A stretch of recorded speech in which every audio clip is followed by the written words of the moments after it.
All right, good evening, everybody. Welcome to our September 30th Board Governance meeting. We are now going to call this meeting to order at 6:17 p.m. Roll call, please. VP Bowman. Present. Trustee Kraft. Here. I'm here. Trustee Garrett. Present. Trustee Gross. Here. President Hannah. Present. And Treasurer Terry. Present. We have a quorum. Thank you. Pledge of allegiance, please. I pledge allegiance to the flag of the United States of America and to the republic for which it stands, one nation, under God, indivisible, with liberty and justice for all. Thank you. Can I get a motion to approve the agenda? Moved by Garrett. Supported. Thank you. It's been moved by Trustee Garrett, supported by Trustee Gross to approve the agenda. Any questions? Roll call, please. Trustee Kraft. Yes. I'm voting yes. Trustee Garrett. Yes, ma'am. Trustee Gross. Yes. President Hannah. Yes. Treasurer Terry. Yes. VP Bowman. Yes. That passes 7-0. Thank you. Good evening again to our board trustees. Hi, Pete. How are you? And administration, thank you for joining us.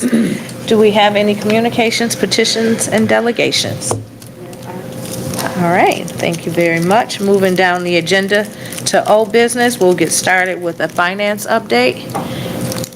Dr. Leverett. Yes, thank you, President Hannah. Good evening, trustees. At this time, I will turn it over to Pete, who will provide a finance update. Pete. Thank you. So just a quick update here. Our audit is still ongoing. Should be wrapping up in the next couple of weeks. So we'll have a figure in terms of what our net income or loss will be for the year. We budgeted for about break even. It looks like we'll have a slight loss because of timing of grant reimbursement requests. It's a common situation. You got to get your reimbursements within 60 days of year end to count in this fiscal period or counts in this next fiscal period. So it's just a timing difference. So that's what looks like will be the case, but I'll have more when we get the actual numbers in the next couple of weeks. There was one issue that came up in terms of ESSER fiscal cliff. So I had already budgeted for that in the June budget that was approved. So I moved everything that was recurring to the general fund that was covered by ESSER. So it's already been done, so we don't have to worry about any more potential losses. And as I said, we have a net loss budget of $2.9 million for next year. So, but that's all been taken care of. That was about, as a reminder, was $1.2 million for the 17 billing subs covered by ESSER's moved to general fund, and $200,000 in Oakland Schools tech assistance going from ESSER's to general fund. So that's basically your fiscal cliff. And then we had some Title I expenses for teachers that also had to move to general fund. That kind of totals what the $2.9 million net loss will be. So that's kind of where we're at. We did get some good news earlier in the week or last week about Section 31AA funding, the mental health and safety grant. So it was cut 90% at the start of the year, but it looks like they'll be restored about 50% of it. So in our case, that'll be an extra $400,000 approximately. The actual numbers will come out later. We're supposed to get the revenue in March or April, so at least we'll get some of that funding back. So that will help the bottom line. I'll take some stress off the general fund and ensure continuation of services for these vital areas. But that's pretty much the crux of my update. Okay, thank you. Trustees, yes. Gross. Yes, Pete. Where are we as far as the purchase and usage of the initial EV buses? Are they on the road? It was 9 of them, right? No, was it 9? We had 9 how much million. We got $9 million, right? $9 million, yeah. So that money has already been spent, the buses have been purchased? Well, we got the money, it was like an advance rebate. We got the money in last year, if you recall, like Right. October. We got all the interest income. Last I talked to Bill, who's out right now. Yes, They were lost supposed to this come morning. in during the summer, but we did not get formal receipt of that. So that I'd have to, No, the reason I'm asking behind that, plus we also got another grant to get more buses, right? Right. So we received that monies? Yes, the So 6 million. because that monies help us as it pertains to interest, that we can keep the money in the bank to earn that monthly interest from it. Because I think the last time we talked with the initial 9 million, we were averaging almost 50,000 a month. Right. Time 12. That's 600,000. So that's a good thing to bring up too. I'm just Now, saying. that's a little bit different. That's an EPA grant. That the first one, the 9 million, was an advanced rebate. So we will get a little bit, but it's not going to be quite the same. We're not going to get the big windfall from that. And that's a huge thing too, as long as because those are monies we haven't utilized yet because we're going to purchase the buses, but we get the interest on it, right? Yeah, as long as we keep take that? the money, yeah.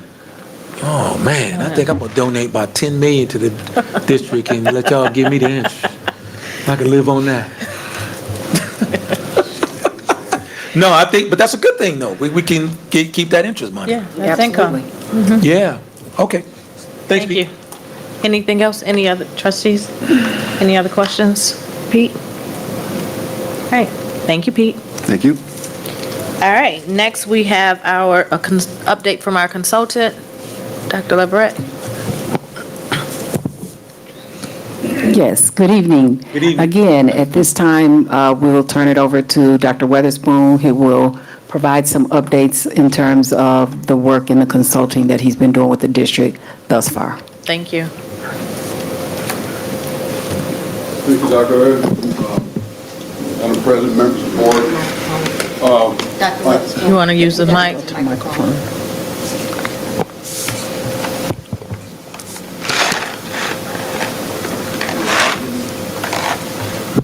I'll start again. Good evening, all. Thank you so much.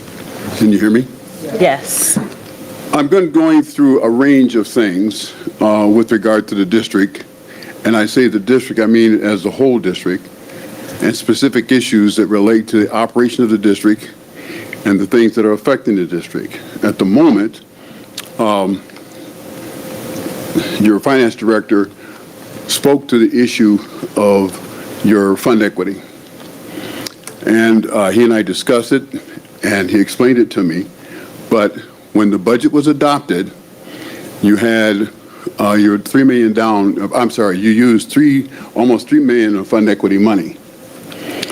And I was questioning why did you do that, and why did the board adopt a budget that basically had a built-in deficit? He explained it to me, and so the answer will come out with your audit. But I think you should keep in mind that part of your fund equity is funded by unfilled vacancies or vacancies. And if you look at what's happening with the district in terms of HR, you have a high turnover in instructional ranks, which has a negative impact on the outcomes at the end of the year. So you have to take a look at how you're recruiting teachers, retaining teachers, and investing in teachers. If you delve into that a little further, you say, okay, if you are spending, let's just say for the sake of discussion, $3 million on recruitment, but you don't retain those people, how much money have you lost because you have not produced any gains for those students at the end of the year because you have so much turnover? So in the critical areas, you have to look at your vacancies and why they're there. You have to look at the challenges that the students bring to the table in terms of language and other issues. I think that the board would do well in focusing a lot of its attention in the future so that you can achieve some of the objectives that Dr. Devison outlined to you 2 meetings ago. Because if you expect some outcomes where the improvement in reading, for example, is there, you probably won't reach those objectives, which puts you behind 5 years. And starting at today still puts you 5 years behind. So either you change your focus and say, okay, we're going to invest in these children in a different way and provide the kind of direction that you want in terms of what you want in terms of outcomes. and then implement that through the budget preparation for next year, you're not going to have it. And I'm going to stop right here and ask you any questions because I want to go into some other things. Yes. Madam Chair, may I? Yes, go ahead. Yes, sir. Thank you. My question or concern is, as it pertains to the lack of high achievement as it pertains to academics. We've seen over the years some percentage increases, but they were very small.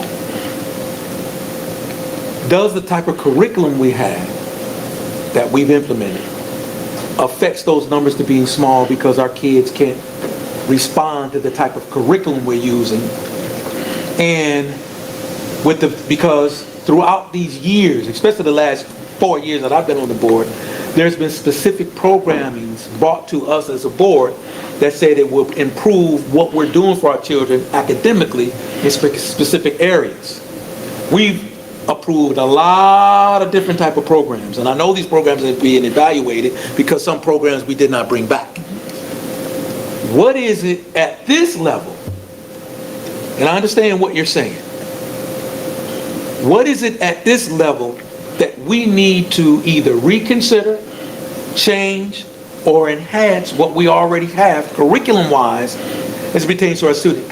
And I'm only asking this because the question was brought to me by some Pontiac folks who moved their kids on to different right? They're utilizing the same type of curriculum that was done when I was in school, based on where you tested at and where you are academically, and this is the specific work that you do. Now I know we have these tiers and we do all of this. Is this affecting what we're doing to see student improvement academically? Or should, based on what you're seeing financially and the lack of huge progress, because again, we've been seeing in the last 3 years, every time we get the reports, am I right, board? We see a 3% here, 2.5% here, but that's been every year since the last 4 years I've been here. Is it because we need to change our curriculum or enhance it, improve it, or we've already done, we vote on everything that was brought to us to make it better? I'm just giving your perspective. That's all I'm asking. The first question in a review is at this level, okay, and I have not gotten down into the level that needs to be done.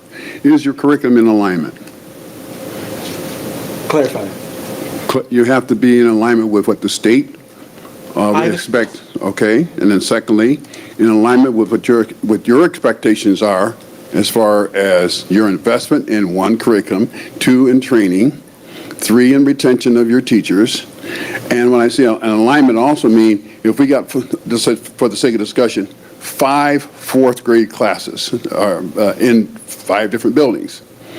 Are we aligned across those 5 buildings? Is everybody teaching the same thing? Okay.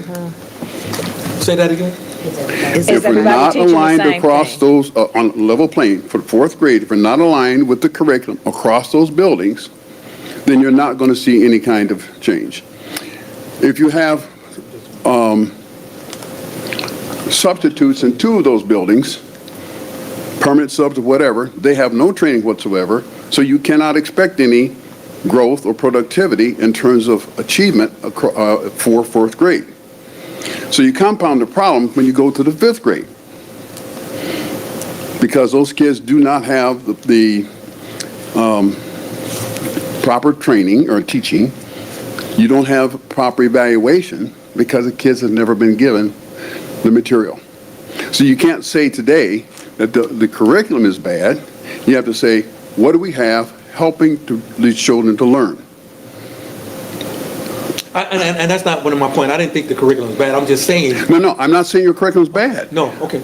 But if you don't have alignment across the level, all right?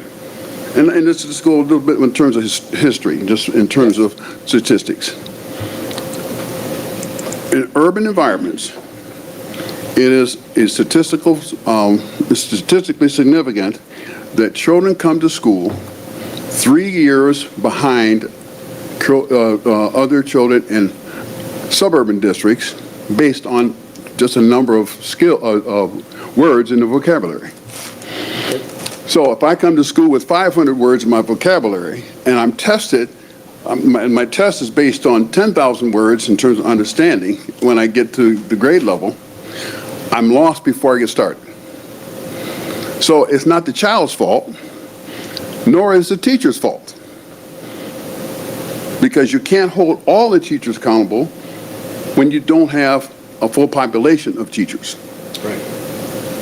So it goes back to what the root issue is, particularly in K-5, you got to have uniformity in terms of what we're saying, and I'm going to add this.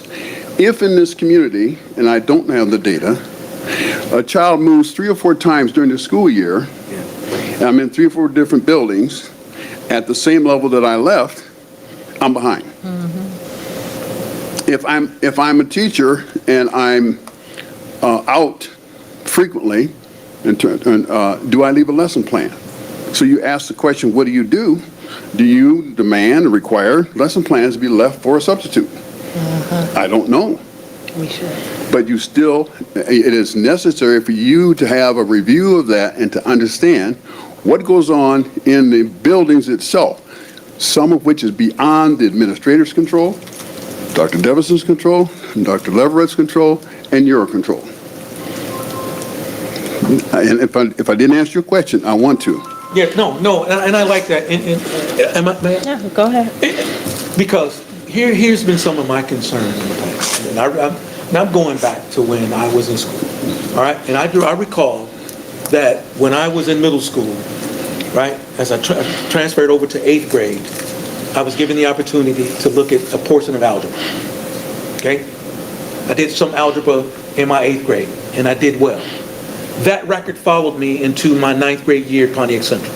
So in 9th grade, I had Algebra 1. Did very well academically in Algebra 1. So I was advanced in my sophomore year to geometry. Did okay in geometry, but enough to advance in my junior year to trigonometry. Did well in the various classes that I had, English and science, so I was put in college prep classes based on my ability and how I tested and how well I did academically. We don't do that anymore? Not to the extent that you're talking about, no. Okay. And to your point, there are... You understand what I'm saying? Historically, there have been research projects done where 4th graders were doing algebra.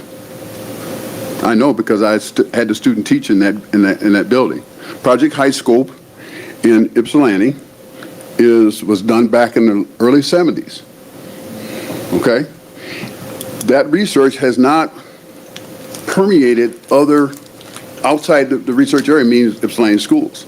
They don't do what they learned today in Ypsilanti, to the best of my knowledge, based on what the researchers found. Now, the answer to that question is, I can't tell you why they deviated away from it. Okay. But the publishers of the textbooks, et cetera, what you said they're using when you were in school versus now, that requires an examination of what is the child prepared to do, and how do I come to the child, not in terms of what I as an adult want to do. It's a totally different scenario. And I think that what our objective has to be is this child-oriented, child-focused, and teach to where that child is and bring them out. Which brings up the next question. Excuse me. If we have interventionists for math, just for the sake of discussion, and I pull that child out of that classroom, is there any improvement in that child when he or she goes back into the classroom, and is that child on the same level as where the lesson plan in terms of what the course outline calls for, or the lesson plan, I'm sorry, the teaching guide? And do I just teach to the guide and not care where that child is? But then there's another problem that complicates that. If you look at your suspension data, and I'm a bad kid, the teacher has the right to suspend me for X number of days. I don't have anything to guide me while I'm suspended, and then I come back for 2 days, and then I'm suspended again because I have an attitude problem or I'm not prepared or whatever.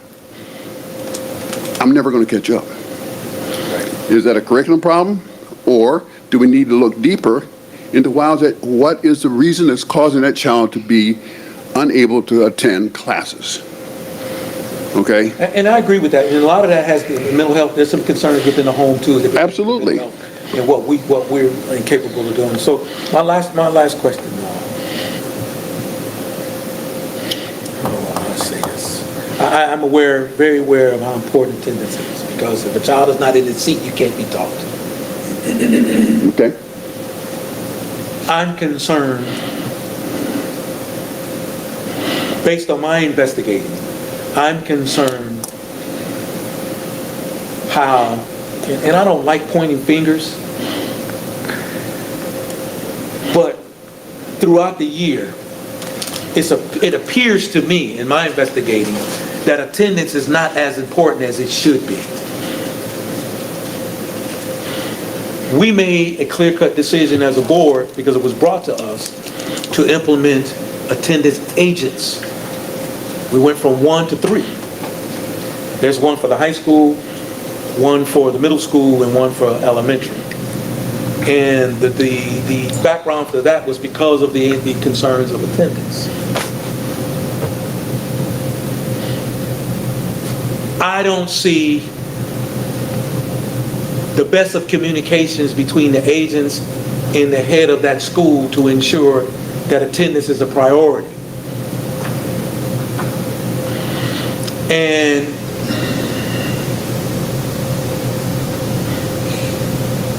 when the agents are in the community dealing with attendance, their appearance is that they're like the old truant officers, I'm in trouble, you coming to get me. And that's been the idea. And this is what the information I've been given by them, is that they're looked upon as sometimes the bad person because they're checking on something that the kids aren't there. And their job is to find out what. And however, and they do the best. Listen, we got good attendance agents. They do the best that they can to speak with these parents in a polite manner, but there always seems to be that they're going to be the negative focus because their kids aren't coming to school. When I think that attendance should be a focus of principals and counselors in elementary, because they don't have the counselors to deal with them, it's the teachers that deal with the attendance. There should be more of a communication between them on how important it is, because I reiterate this, and I've said this 17 times at this board table, I know what the process is when the agents deal with the kids. They don't get the kids until they have 15 absences or more. The problem that I have, no one has given this to me. I've been asking for processes and procedures, right? As it pertains to what happens when a kid has missed 2 days, 5 days, 7 days, 14 days before it reaches the agent, because I know what the agent does. What is the process to deal with? And that's a concern. And right now, if you took a survey with the agents, we've only been in school, since the 3rd? There's a strong probability that some of the agents are already seeing some kids who have missed 15 days or more. And that's not good in the first month of school. And your question to me is? What do we do as it pertains to dealing with the attendance concerns? Because again, you said it. If the kids aren't here, we can't, and when they're not here, and when they show up, they're behind. Right? Yes. What do we do to make it a focal point of getting the kids here? Because then I ask, if I have 100 kids, I'll just give you hypothetically, I have 100 kids out of the 4,000 kids here that has consistently missed 15 days or more. How many days is that between 100 kids? That's 1,500 days between 100 kids, right? Isn't that a concern? Great concern. So we've had that.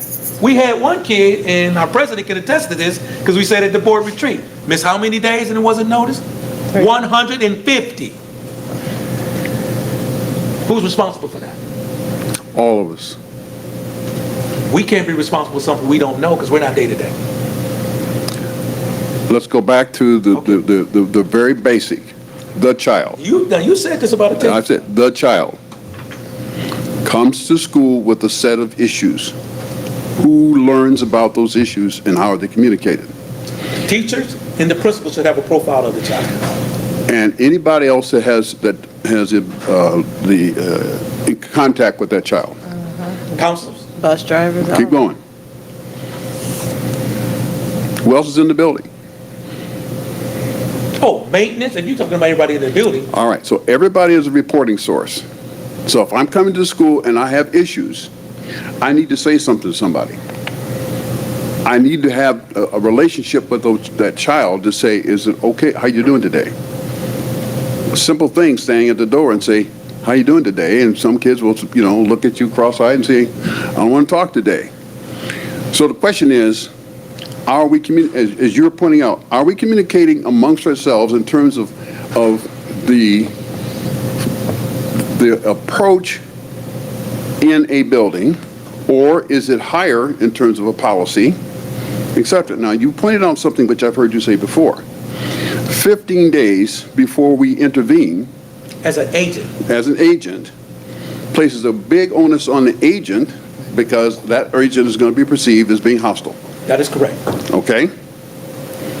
At the same point in time, what advanced knowledge does that agent have for the sake of discussion before he or she goes into that home? So there is the ability of the school district to gather information from as many sources about that child in terms of social that's available.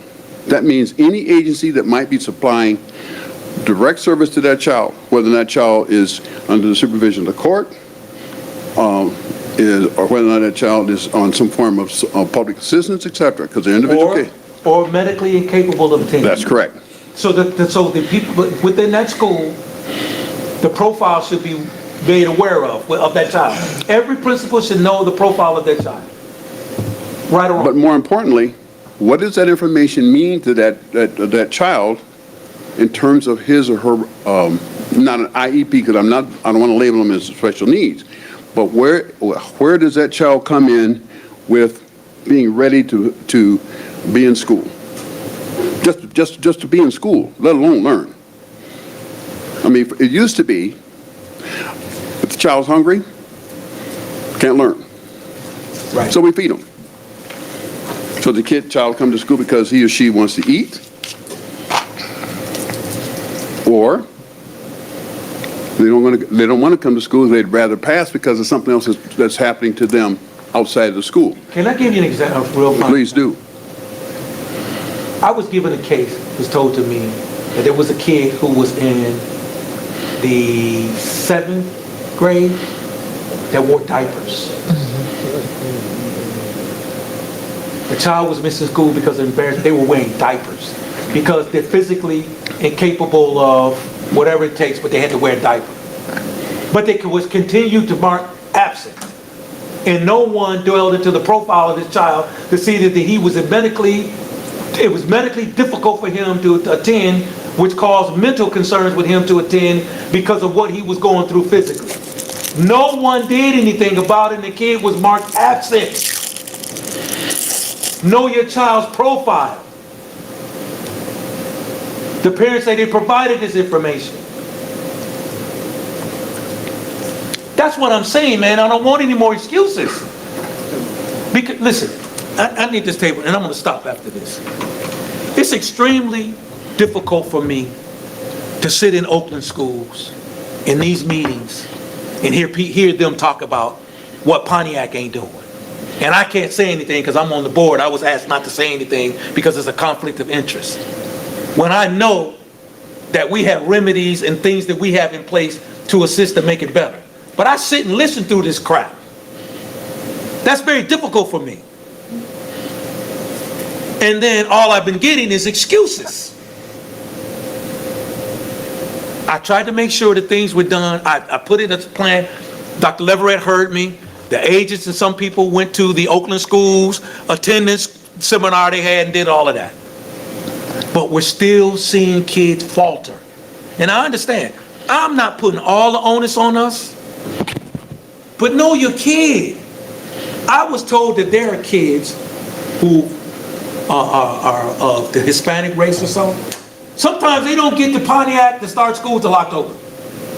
Because they're over across Mexico or somewhere. But they're still marked absent. And listen, it ain't a bad thing. We report the truth. A lot of districts don't. But it makes us look real bad when we report the truth. And I'm not asking us to stop. I'm just saying. No, this is what I've been told. No, we understand, and this is something This that. touches me. And listen, I dealt with that for 30 years at Oakland County Circuit Court. When I was asked questions, what's going on in Pontiac? Yeah. Well, we I see heard that quite a bit, and I'm tired of that. Okay.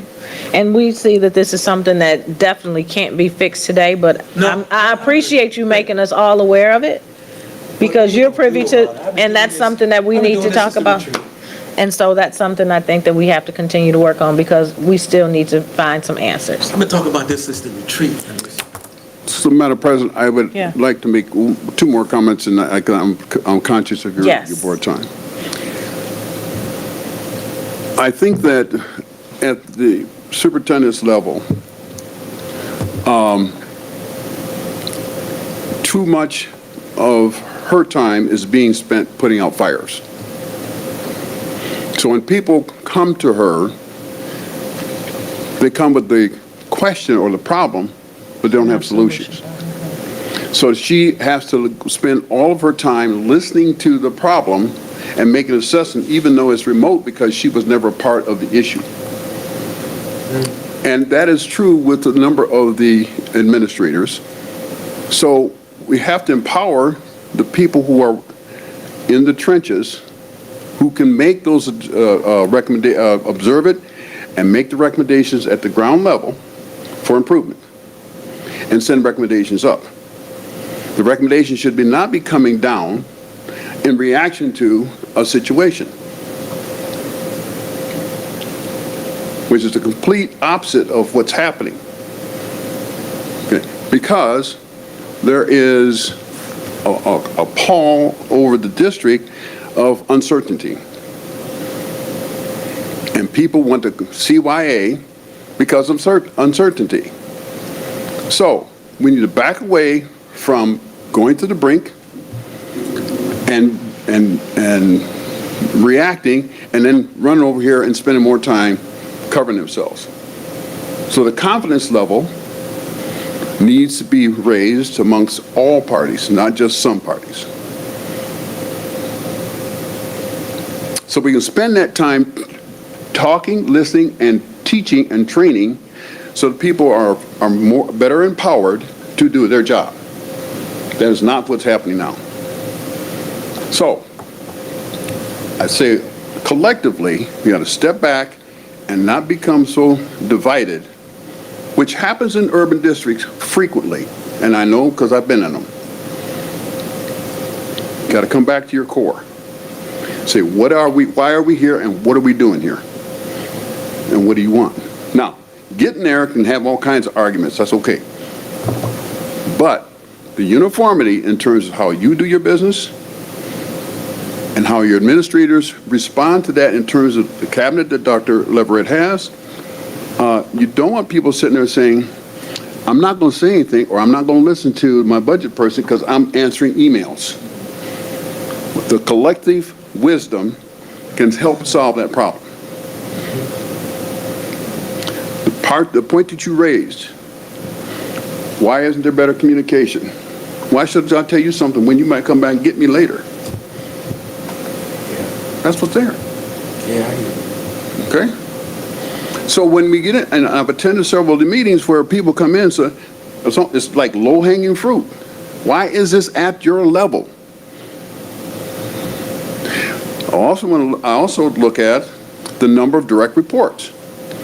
So you're going to have to look at the organization and probably say, you know what? We're going to have to do some review here and some realignments so that when you come together in February and start planning that budget, you have an idea of where you want to go and why you want to go there and what your expected outcome is. Right. And that may make some people uncomfortable, but go back to the core. Why are you here? You keep hearing me going back and back and back to that. Because, and I'll use another district as an example. The business community came to me and said, I am concerned because your kids cannot fill out a job application. So, the reading percent was 2%, on M-STEP. And they said, okay, what does it get out of jail card when you're at 2%? Well, I'm going to use this kind of measurement over here, and it shows I got 50% growth. But I'm 2% with a child who cannot, a graduate who could not fill out a job application. So. Oh, this is after graduation? Pardon? This is after graduation? Yes, sir. They carried the school district's, the diploma, approved by the number of credits that the board had established, et cetera, were all there, but the proficiency was not. So that means that if I had 10 kids and I was building an airplane, 8 of them crashes before it gets off the deck. That's how you need to look at what your outcomes are in terms of your children and whether or not you're doing them a favor or not. So when you hear the discussion about collective effort and let's say purpose, you got to reflect back why you are sitting in that seat at this level. The administrators need to have confidence in what they're doing because you are supporting what you agreed to do and it's funded and policies align with that. The curriculum has to be reviewed, and let me give an example of what I mean by that. Among the math teachers, let's say for the 4th grade, is there one teacher that is the recipient of all new knowledge or training opportunities or whatever that can be shared?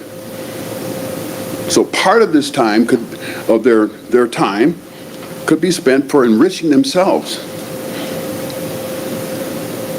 Because if they're not effective, they're not going to be effective in terms of what they're doing with their child.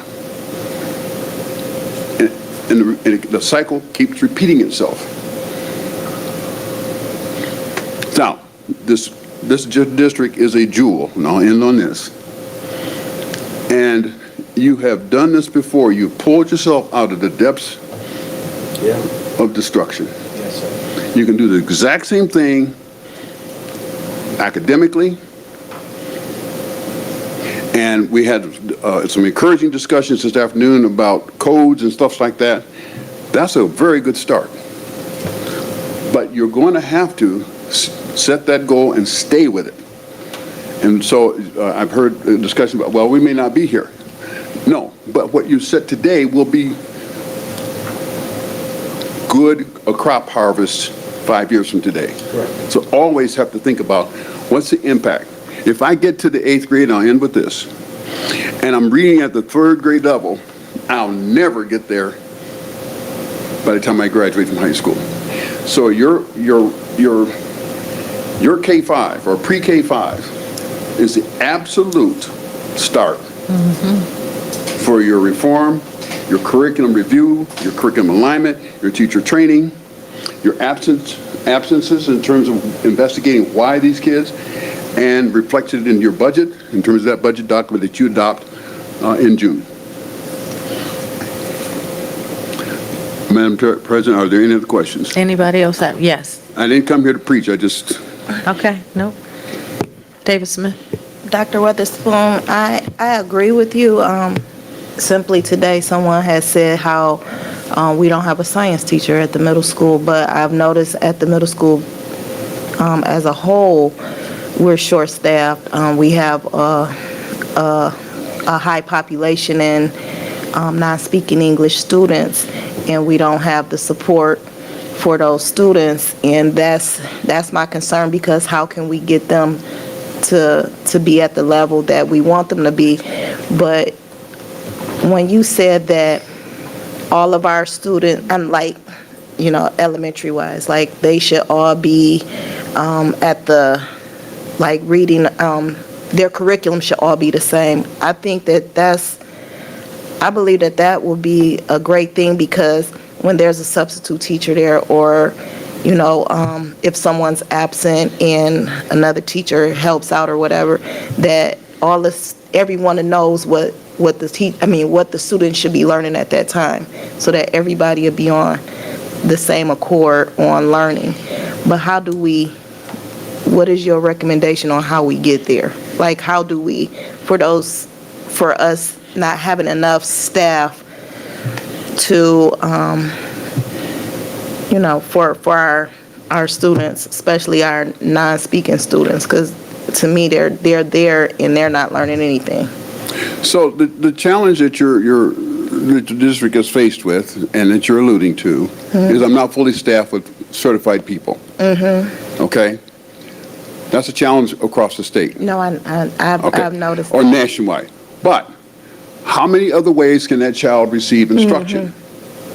That is a discussion that needs to be held by all, and see what could work, what's viable. For example, when COVID hit, everybody had to go remote. All right? Whose children did not flourish by going remote? Urban. Right. Because they didn't have the skills or the discipline to stay on task, etc. All right, so should we be thinking now about alternative ways of imparting material to our children to augment what's going on with regard to face-to-face? Not to supplant, augment. That's a discussion that needs to be held internally. Okay. Some of the stuff that, for example, it's free, and I'm not suggesting that you use it here, but you can get any class that you want online through Khan Academy, for the sake of discussion. Okay?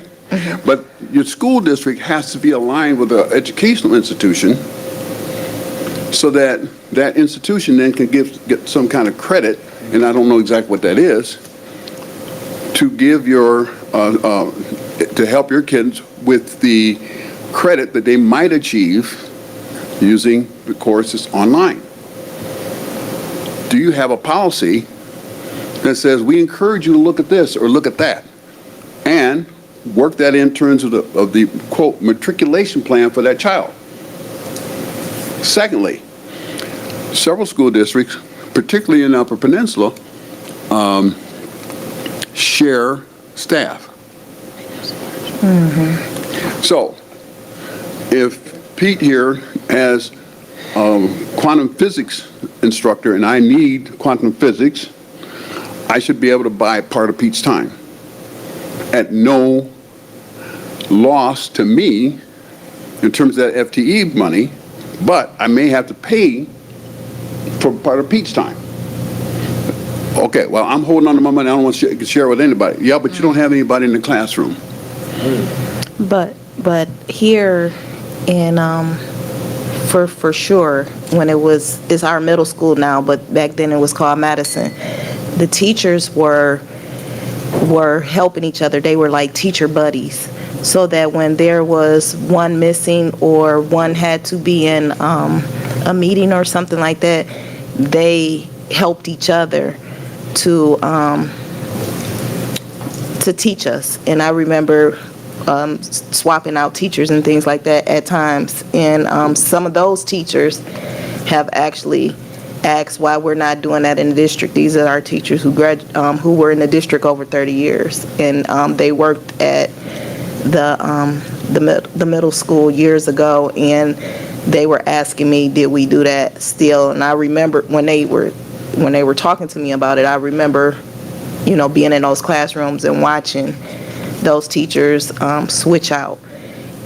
We do have, I know, Miss Carruth, her team, English team at the high school, I know they do that. Like, they help each other when they know one of them will be absent or something like that. So we need that across the board, not just here at the high school, but we need it, I think, as a whole, to help each other. with help the students with their curriculum and things. I'm not going to be able to answer your question directly, but I'm going to give you a couple of things to think about. There are a lot of retired teachers who might want some, what I call mad money. They might come back for one class. Okay? They don't need to come back for a whole day. I put up with those kids for 30 years. I'm burned out. But I might come back for one class. So, why not? Think about it and see if it might work. If you got contract issues, you work it out with your bargaining units. Okay? Okay. That's, and the business of shared teaching, for example, if you look at Montessori schools, for example, the same teacher moves along with the kids. That's another thought.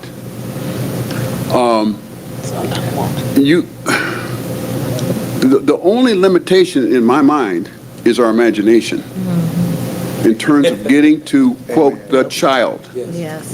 Everything else that we say about each other and doesn't matter. Can't keep doing the same old thing. and No, expect different absolutely not. Garrett, did you have something to say? And you want to I would have just like for us to really continue the I'm sorry, I conversation. can't hear you, sir. I like I'm it. sorry, Doc. I would just like for us to really continue to have this conversation because there's some movements that, if we had to review, what you're saying is when we tried to get you to the board retreat. We took us a year to do it. And they mentioned the same thing in the board retreat that you're stating right now. And it was, Frank has copies of it. I don't know if you were able to listen to it or not, right? And so it basically, so with that being said, that's even better. It confirmed the fact of what we talked about. However, moving forward, there's things that we can do as a public institution that I don't think that we took an advantage of, but I don't think we've had the expertise of individuals like yourself who can model a blended educational system to get us to where we need to be, building a plane and flying it at the same time. Yes. For me, I think that's a better use of what academically, where we're trying to go and where we need to be, but then also addressing some of the community shortcomings as it relates to, and I wouldn't call it even shortcomings, I mean advantages that students take with credit recovery, which is totally different than what you stated in that program where kids can actually have to take this class I like that. and actually have to pass the class instead of knowing notes in credit recovery, and I can mess around my 9th and 10th grade year and then graduate, and they don't graduate fully with everything that we're saying is supposed to happen. So my hope is that not only that we can continue the conversation, but then to put some implemental things in place, now that we've confirmed everything that we know, use the expertise of Dr. Weatherspoon in the sense of being able to have blended, and I will go out and say it, blended educational systems, whether it be having to go to ATAP to do X, Y, and Z, or talking to PAE about whatever teachers that they may have, because they're all our students in a sense. I know it's unconventional, right? However, our kids, our black kids, are losing at a faster rate than everyone else. And so, and it's not like we haven't done these things before. It's just at this point, I don't think we've had it stated the way that Dr. Weatherspoon stated it. Dr. Leverett basically led us, or had the conversation about being a trauma-informed district. Like, some parts of our school could be 7 days a week, and some could be you don't attend, for a while. But it doesn't mean that they're not in public education. Like he said, like Dr. Weatherspoon stated, the imagination and just what we can do. And I just think we need to fully exhaust everything in our policies and bylaws, which pretty much Neola has given us the green light to kind of do those kind of conversations. It's going to look strange, but I don't think it's strange for Pontiac, because if you look at the history of what we've done before, when we were all younger, when he was back in the day, that whole thing, you led it. Pontiac led this type of thinking. Yep. And so I just think it shouldn't just be here now, given this report. I think there should be some ongoing weekly conversations. What does that look like? I agree. I know some things want to require the union.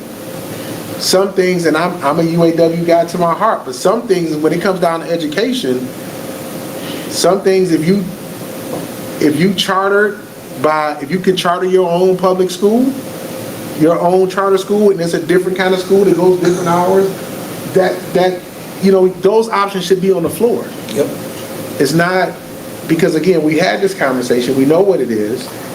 Like you say, put differences aside. There's things that we have to do. Somebody got to say, enough is enough. And at this, like, again, with a grandbaby in the school, which I got another 12 years in Pontiac, and my niece in the 9th grade, like, at this point, like, if we're saying CTE, NAF, if you say whatever that looks like, then we need to talk to the people to make sure that what that is, we say that it is. The accreditations, we say that it is. I just would think not to just have this one-off conversation. Let's let VP Bowman go first. And then I'm done. Thank you. Thank you. I appreciate it. And then we need to move on. Because I know That's one y'all thing I said wanna the say. game was Hey, coming one on, thing- right? I got one thing I want to say to that when she's done. What you said as far as the attendance and everything and trustee Gross, so one of the main areas, attendance, the mental health, I went to Peace Academy. I had a little rabbit, took it with me. Just going in some of the classrooms, one classroom in particular, a child was on the floor screaming at the top of his lungs. Entire class was disrupted. The teacher couldn't get back to what she needed to do because of the one child. In the readmittance meetings that we had, It's been a shocker to her, Nisha. Yes, the behaviors of parents. of parents. I mean, hearing some of the voicemails and how our staff are treated, and we think, it's not just we need help. This community is a travesty. It's really, really sad that mental health and conflict resolution and just all of this across the board, we speak about it in silos, but when are we really going to get to the meat of it? Because if a kid can't attend school, then does she have what they may need at home to log on? Just because a body's not in the building, I know at one point, we voted that every child had a tablet or something, and the Wi-Fi pieces, whatnot. If they can't bring their body in the building, we need to, as you stated, find a way to get to them. All of these missing pieces that we're not connecting. So a child may not come to school, or if someone did come to school, and because they had to get their brothers and sisters together, and mom and daddy had a fight last night, or, mama probably got beat upside the head, then you got to come to school and deal with what you dealt with last night. You might be hungry, and all of these things. We pretend like all of these things don't make up the community that we're in. So we have to come down a level and even include our parents in this, because their mental on how to just deal and how to work through things in general isn't there.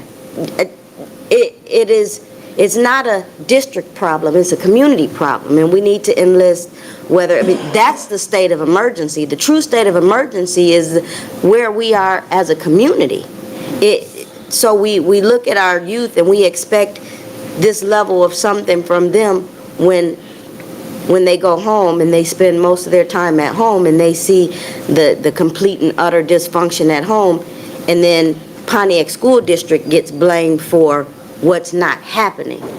We really need to shed a light on what's really happening in our community. The true pandemic, the true epidemic is the mental instability of our family system in this community. So however, we need to get this message out here to say, attendance, if it's a problem, probably before it gets to 15 days. Hey, do you have your laptop computer at home? What do you need? How can we assist?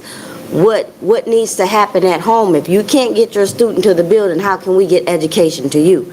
So we really need to take a full approach and peel back the layers and really get into it, because the community has an issue, not just these babies. So we really need to take an approach, because sitting sometimes for long periods of time, that might not work for Johnny to sit in class. Johnny, you can't move, you can't get up. We need other ways for our children to be able to absorb information. Maybe a way to teach a kid to count to 10. Go outside and find 10 sticks versus sitting in a classroom adding 5 plus 5. We need to really look at how we're teaching our children and think outside the box versus just sitting in classroom day after day, those who do attend. And then when I'm in class, then I have Sarah over here that might be having issues. You know, we really need to include our parents and stop saying, well, these things aren't happening. When are we actually going to get where we need to be with the community? This is a city problem. This is not just Pontiac School District having a problem. This whole city has a problem. That's where I am with that. Thank you. If I may, Madam President,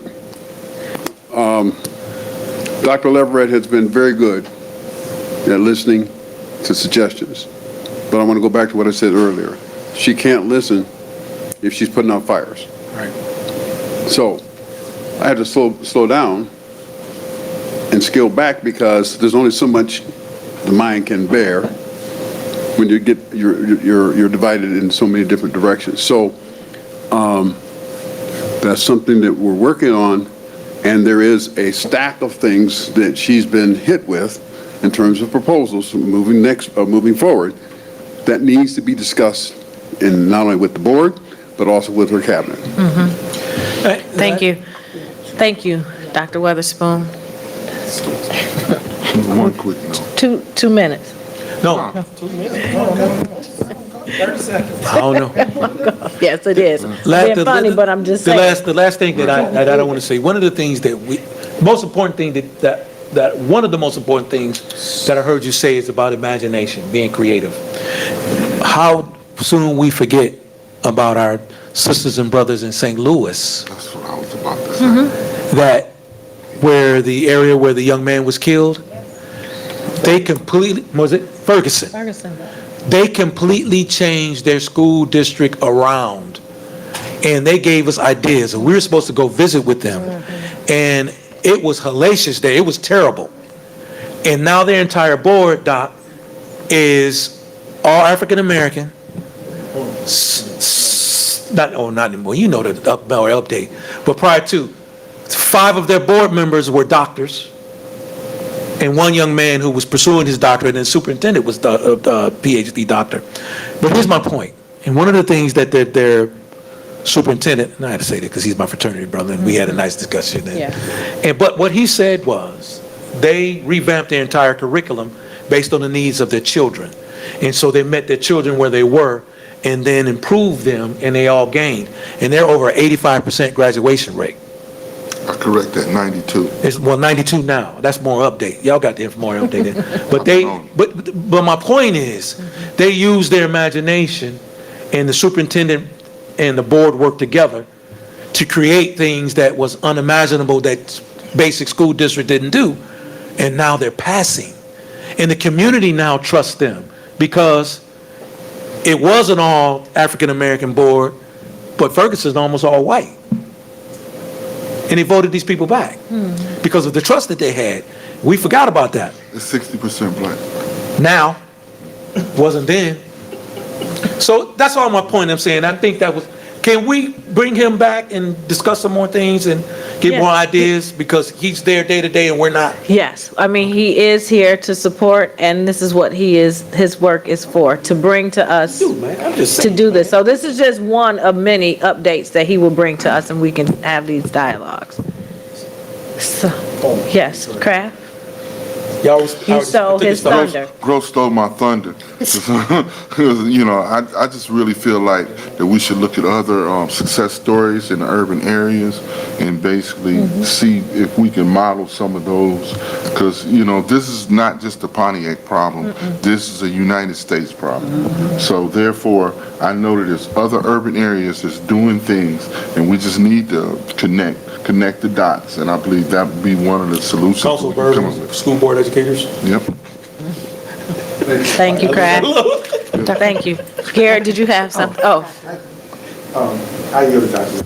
okay. Oh, I was just going to say, we're supposed to be having conversation dialogue. This has been a great conversation, so I wanted to make sure that my staff had an opportunity to offer any commentary that you have, but a couple points that I want to make. First, with attendance,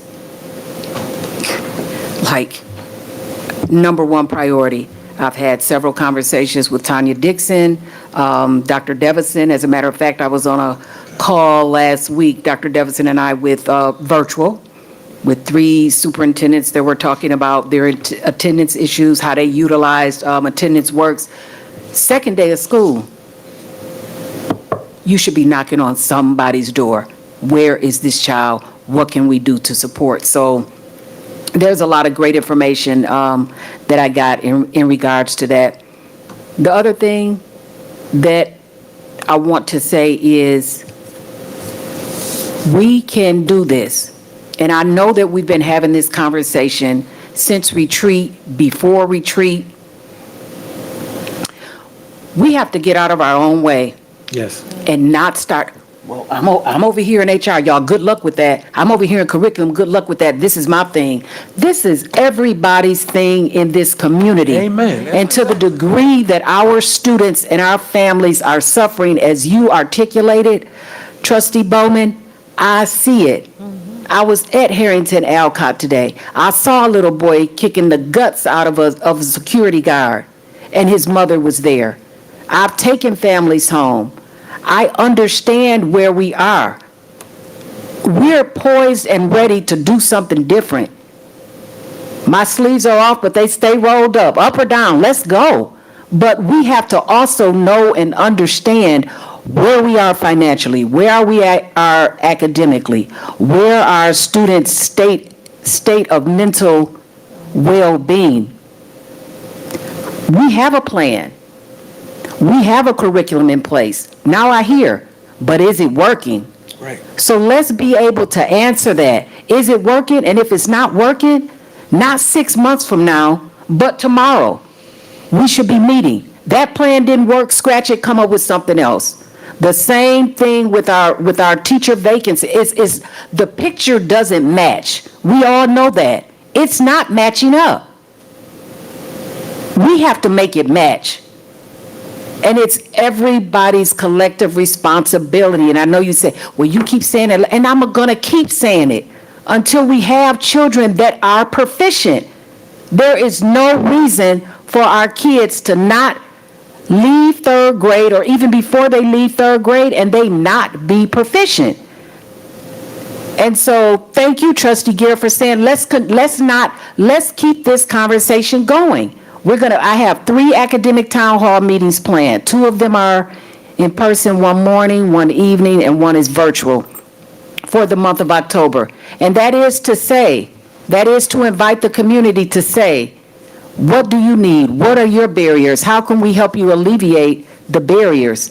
Because so often we just talk to, this is what you need, this is what, no, they know what they need, or they know what those things are that are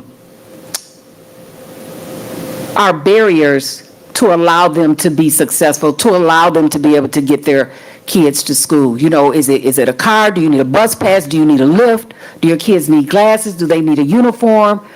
You come to school, you can potentially get 3 meals a day and snacks in between. So again, it's not just come to school, sit in this car. We have a full service operation. That's what we are. That's what really makes Pontiac unique. There are other districts that receive students that would not be able to provide the services that we currently provide for our students. So again, we have to give ourselves credit because we do a lot of things well in this And you district. do, and you And we have to give ourselves credit. We do a lot of things well, but do we have some work to do? Absolutely. And so let's get charged up and fired up. Yeah, we know where our students are academically. We know where they are with their reading. We know where they are with their math. But we need the whole community. It takes a village. It's an old cliche, but it's the truth. It is. It wasn't just one person that can claim success for me. It was a whole bunch of people that touched me, thank God.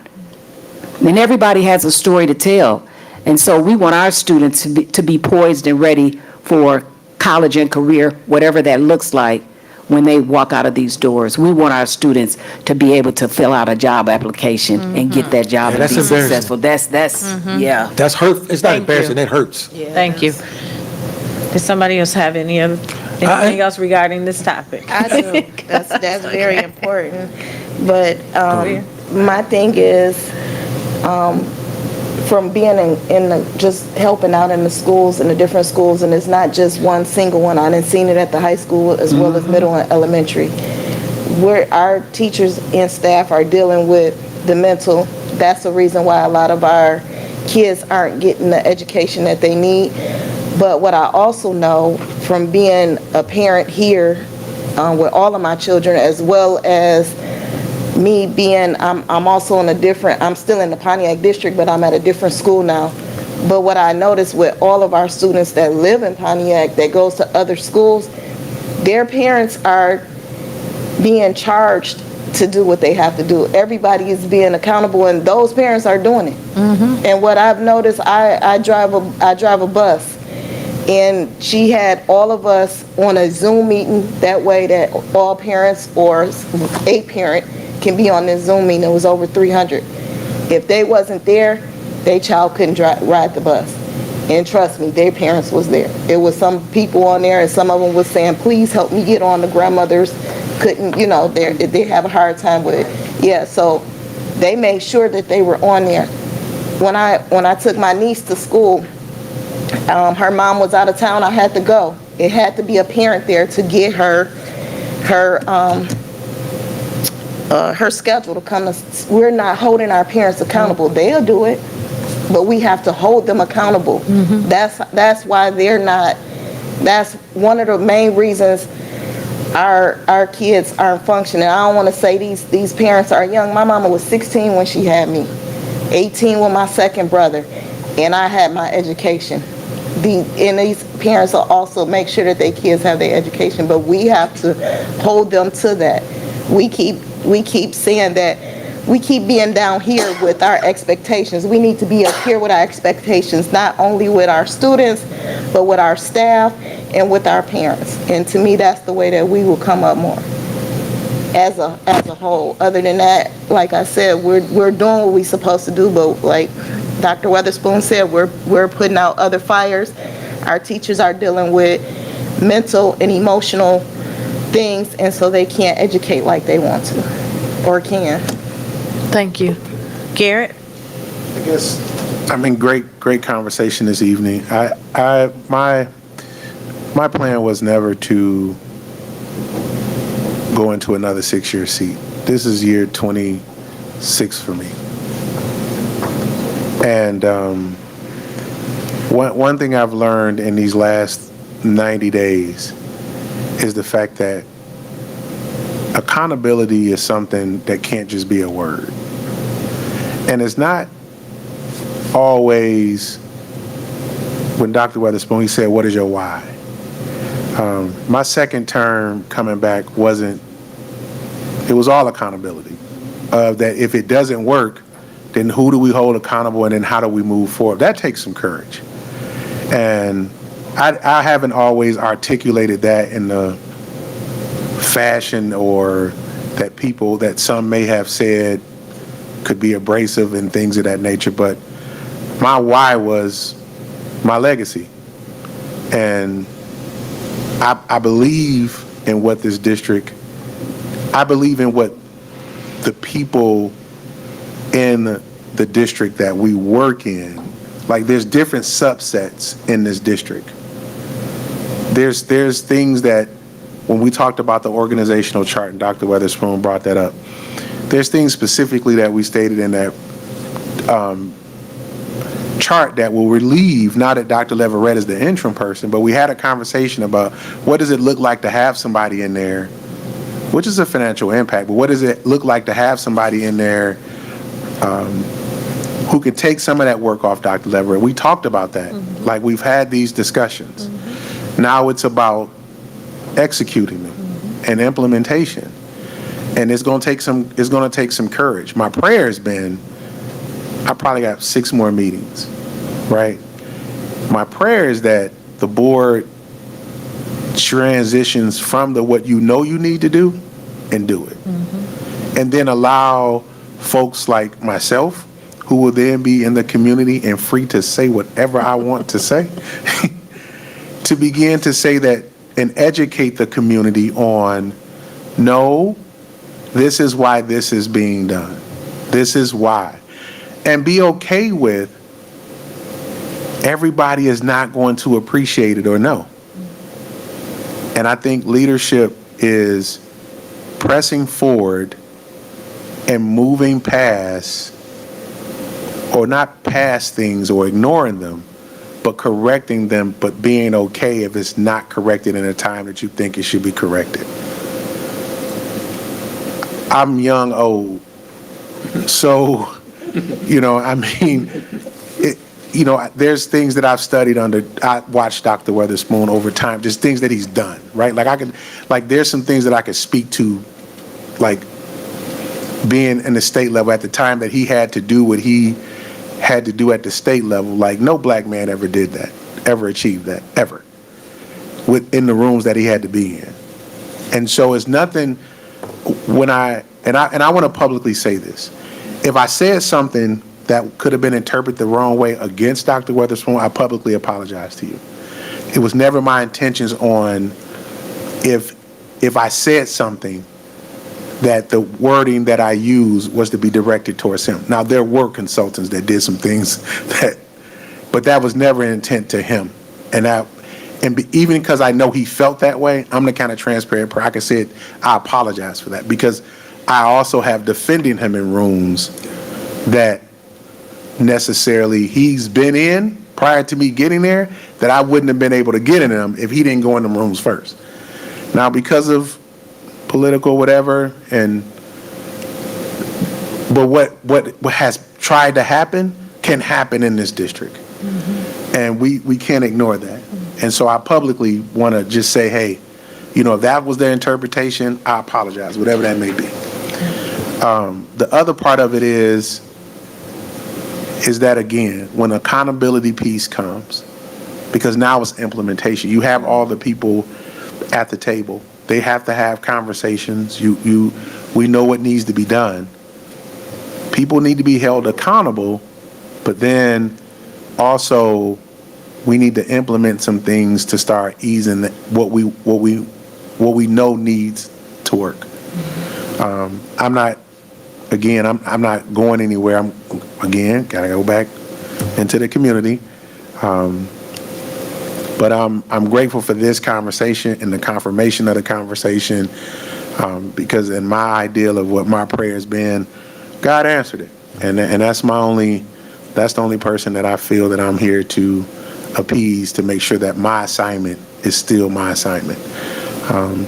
There's definitely a long road to getting to where we need to be, but we can get there faster because have the confidence to do, when the recommendations come, have the confidence to do what you need to do. That's all I'm asking. And then now I'm going to say this. I'm going to demand that you have it, because now I gotta, you know what I mean? That little girl of mine, that's my thing right there. And so, and my niece wants to be a nurse.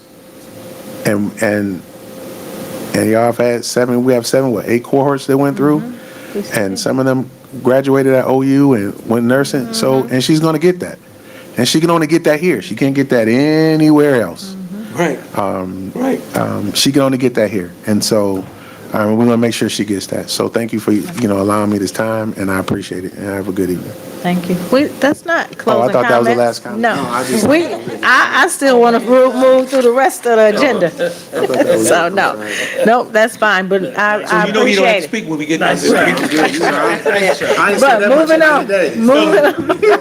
All right, moving on through the agenda. The next thing on our agenda is homecoming updates. I did want to share that this week is our Spirit Week in the city, where we do have the Pontiac Alumni Foundation has a couple of events planned this week. The first being on Wednesday, October the 2nd. It is a alumni basketball event, which takes place at Pontiac High School. What time? And that's at 6 p.m. Wednesday, October 2nd.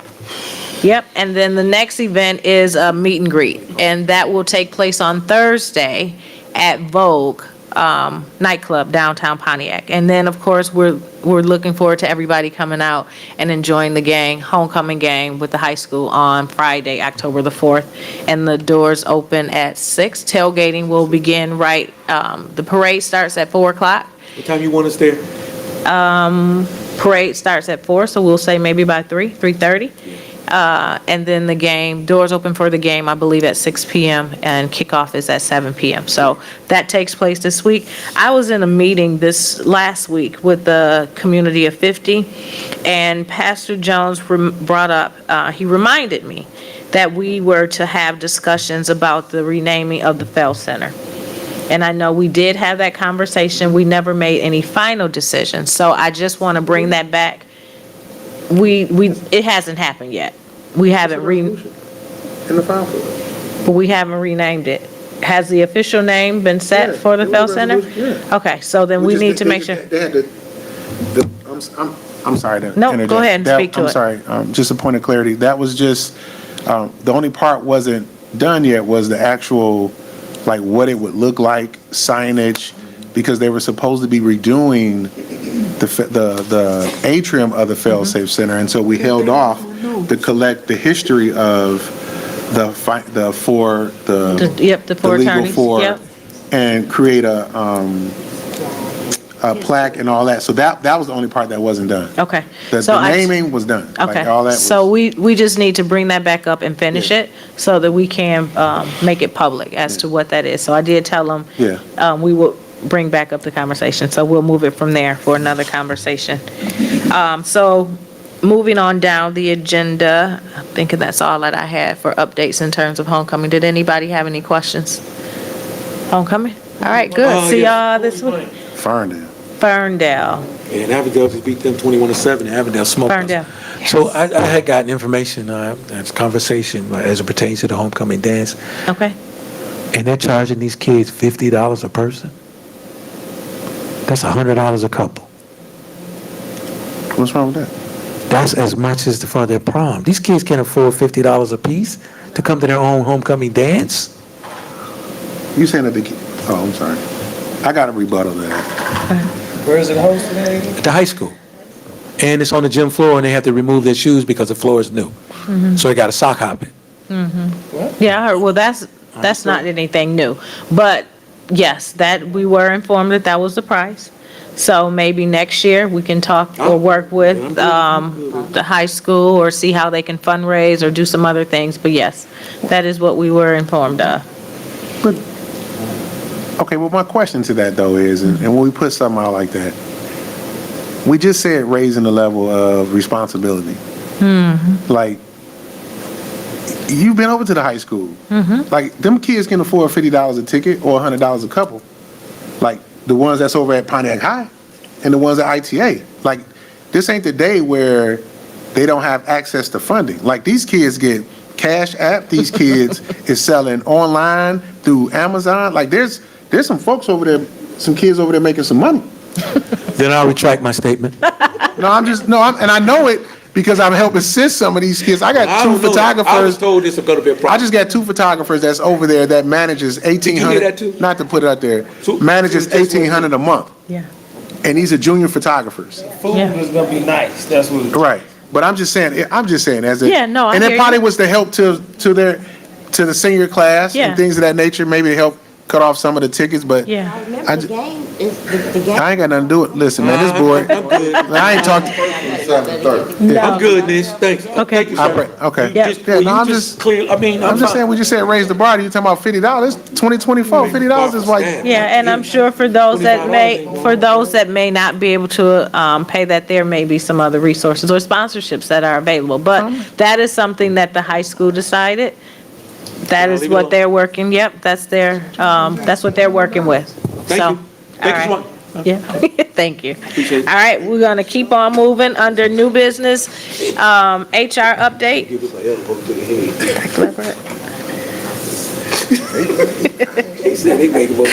Thank you. At this time, I will turn it over to Ms. Kellum. We have continuously had conversations around our recruiting efforts with human resources as well as our hiring and retention. So she will provide an update as well as some direction that we plan on going in the very near future. Ms. Kellum. Thank you.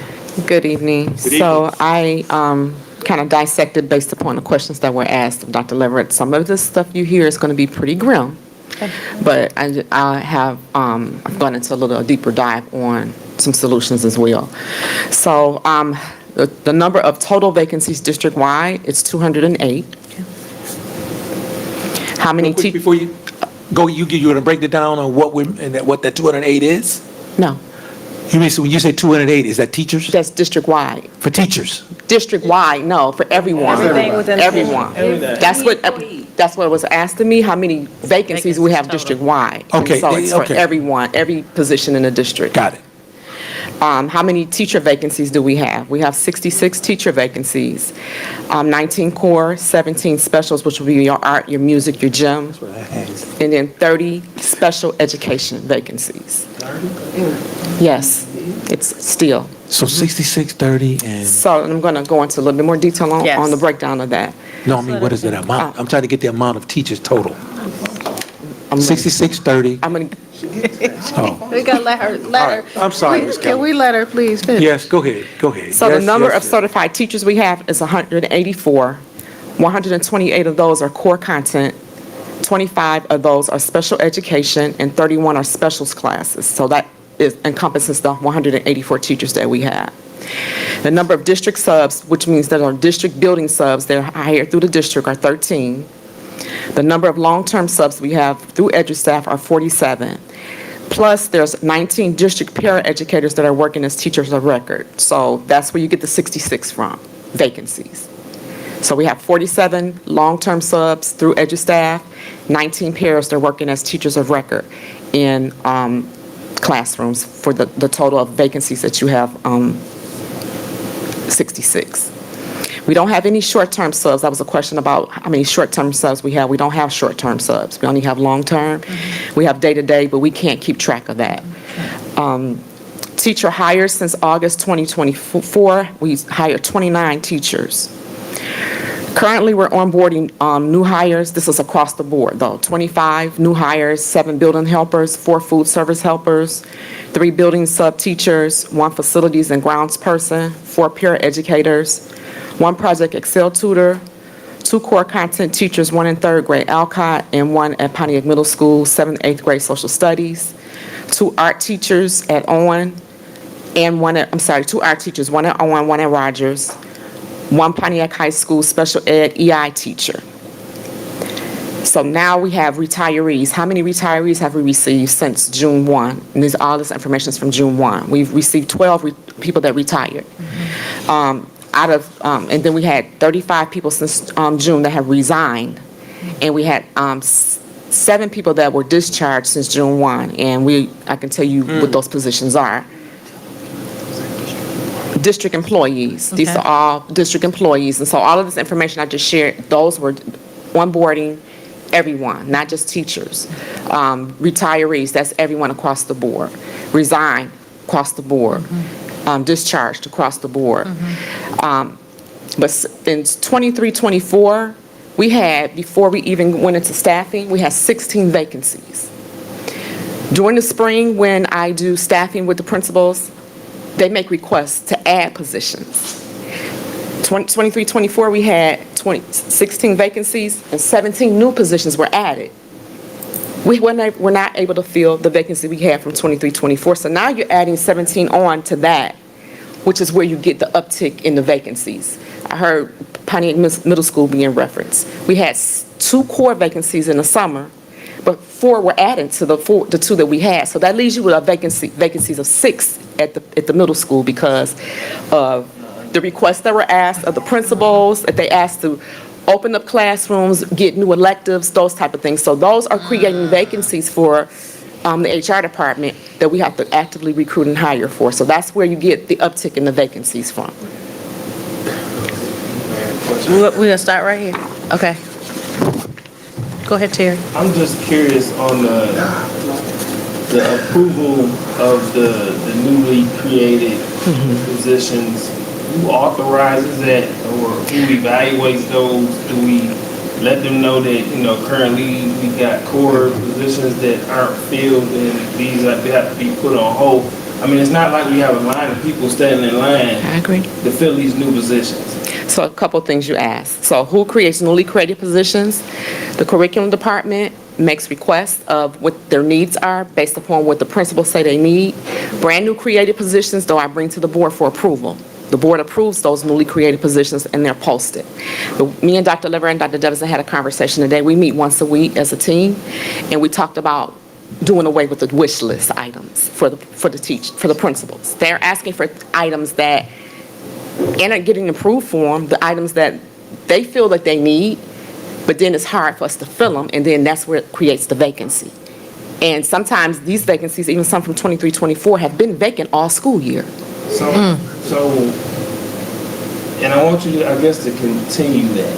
Because what I would like to see is if these vacancies, AKA wish list, or however you want to name it, if it's not being filled, They don't it's been really out need there it. for a year, 2, we need to start scratching stuff I agree. off of this. And so now No offense. the additional conversation that me and Dr. Devison had today is, and I'll just say her predecessor, 2 predecessors ago, every count, October, February, we do a drill down on how many staff we have versus how many students we have. And we try to right-size the staffing levels and the student levels. Sometimes we do collapsing of classrooms and move teachers around. We have not done that this school year, actually in the last 2 school years, but in the 22-23 school year, when Dr. Eccles was here, we did that. We did it twice, every count day. We did a complete drill down on each single classroom. It took us 2 or 3 days to do it, 3 hours at a time, but we would go through each classroom. This classroom has 10, this one has 15. Let's collapse the classroom, the senior teacher will stay, we displace the other teacher and move that teacher out. And so we have done that. We have not done it in 2 years, though. So that's a conversation that we and Dr. Devison had just this morning. We have to go back to doing that because that helps us with the staffing levels as well as the student levels. Okay, because that just drives me to my next point of concern. Because if we're tracking these quote-unquote vacancies, and these are on our books, that brings concern to me because now it's like, are we over-exaggerating those numbers? Because if they're constantly changing positions, adding on, removing, or leaving stuff on long-term, from a financial standpoint, for me, I'm looking at it, sorry, that's a concern long-term. Because there's no way we can continue to even, I guess, evaluate or balance our budget when we have all of these ghost positions. I agree. And so being very transparent is very frustrating to human resources when human resources is asked, why do you have so many vacancies? Why haven't you filled the positions? Well, it's really hard for us to do that when these positions, like you just said, are staying on the books for so long. And we have conversations with the principals. You have not been able to fill this position in over a year. What are we going to do? And the need is, we need it. HR is only responsible for staffing, right? And posting the positions that are needed. And so that's where curriculum and HR have to be in lockstep with each other as it relates to what the needs of the principals are in the buildings and what the wants are. Because a lot of these are wants, right? And so they sit on the books for a while and they stay on our vacancy And then list, you as I don't need it. report to you all, we don't need it. Then you don't need it. Correct. So that drives me to my Like them next 300 question. shoes my wife got, and she don't wear them for 5 years. You don't need it. Hey, You that's come to the different. board That's for the different. creation of new positions. Yes. Bob Loud. My next question is the authority of the position, I guess you want to say. Who has that authority to eliminate these positions? Is that, I just want to be clear, is that something you need to bring back to the board? No, so when you all create a position, so let me just say what's happened in the past. What's happened in the past is that when a position is created, there's conversation that has happened, right? We go to the superintendent, and she'll ask what the rationality is. If it's a need there, then yes, the position is created, and we bring it to the board for approval. The elimination of the position is a conversation depending on if it's a union position or if it's a non-union position, if the position is no longer needed. That's conversation that I'm having with the curriculum department and the superintendent. And the two of them are making the decision based upon what the need is, and then I move forward on how I need to, adjust my staffing. Now you bring another Okay. point of concern, because we're going to pause. Would you just say it? Because I'm not. We ain't got to pause the conversation, because I'm telling you, I only got 5 meetings. So, my next point of concern is, okay, we need to get the reins on this. We can't just free willy and just create stuff just because somebody think they need a need or want. My concern with that, especially now we creating AKA these union positions, we got enough going on with it. That's a real major concern for me. So No. now, if you can't delete it or remove it or cancel it because it's a union. No, I was using that as an example. Okay. Yes, as an example. yes. Okay, I'm Yes. still gonna go back to my same point that we need to get something under control. So That's whoever correct, and has that Attorney Seegers power- is, Attorney Seegers? whoever has So that we gotta power have a conversation for these about that. positions, we should just be freely creating. Because what we can't do is, because we went back into prohibited subjects, now it kind of moved the needle back towards the unions. And so far as staffing, hiring, discipline, all those type of things, we have to negotiate those things right. And we haven't even started negotiations yet. Okay, so I recommend somebody taking some kind of lead on this one and putting a pause on any new more positions for now. But Well, we don't have any new that would be positions. my recommendation, and eliminate the ones that's been out there for 2-3 years plus. I think Trustee Terry, if at maybe the next board governance, we can have Ms. Kellum bring you back a visual presentation because, for example, the wish list. So as a building principal, my previous experience, I don't get a wish list. I can write down 10 different things that I can tell you right now that if you ask me, Dr. Leverett, what you need, I can ramble those off right now. But the need versus the want and versus what historically is on a staffing list, the wish list is not part of that. Because as you said, Trustee Terry, it's making it very difficult for Pete to take a holistic view, and Pete, you can chime in because we've had this conversation, to really take a holistic view at where we are financially as a district. So that's one of the first things that Ms. Kellum and I talked about this morning. The wish list, it stops. Because again, as you said, we're creating ghost vacancies and you're not really able to see the true picture of where we're at. So our next step would be to come back and have Ms. Kellum present to you based on, as you said, the wish list. Where does it look, where is it on this chart, the wish list? How long has it been sitting there? What does it look like in place? What does it look like out of place in comparison to the budget? That's the next direction that we need to move in.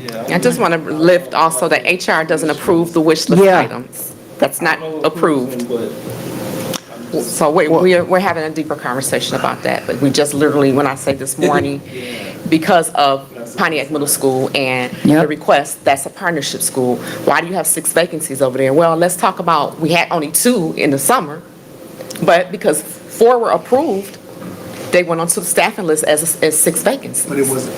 Who was it approved by? The wish list items come to me.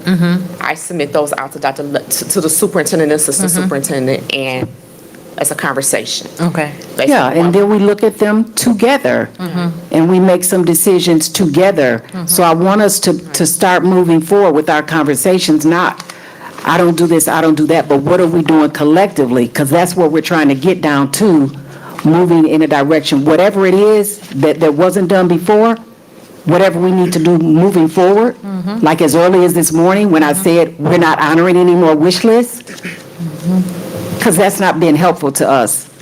So, Here. okay. Here's what get me in trouble, so just give me a minute. Here's where we talked about accountability. I don't want to move past the fact of how we didn't get here. I don't want to just go, we here. No. How did we get to a point of somebody can just have a wish list? Principals can have a wish list. And then it become reality. It's placed in the budget. The board was given a budget. We approve it.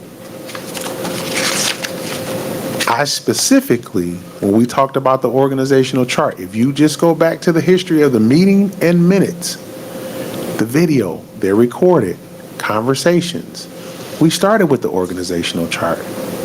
Nothing came up about a wish list. Retract. Principals being able to give a wish list. I truly urge you to give this administration, or we can go back, or you go back, or have please Dr. Weatherspoon go back to listen to the board retreat and give those last 2 board retreats. They were recorded. So, because he just, without him even saying it, he mentioned it up here. The inflation of that particular budget, and I'm just going to be plain. That middle management principles is a concern. That was the main concern raised and stated. Not just about today, but just how they're managing a building, or if some can manage. And so if that's not corrected immediately, I'm grateful to hear that those positions are not going to be there, because now we're going into a budget that's not just a yo and yo, but we're about to go into a budget amendment. And so that would help to really kind of let us know where we're at going into the next semester, and then to really kind of plan forward. But the accountability piece on that, because there's going to be pushback, right? Like, they're going to hear it, they're going to see it, it's going to be pushback from some, not all, but from some.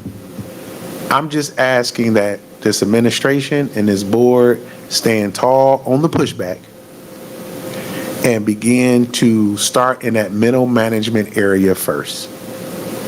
Because again, it was just stated, if it's done in June, and then now we're in September, there was a conversation about adding them positions, whoever wished them in.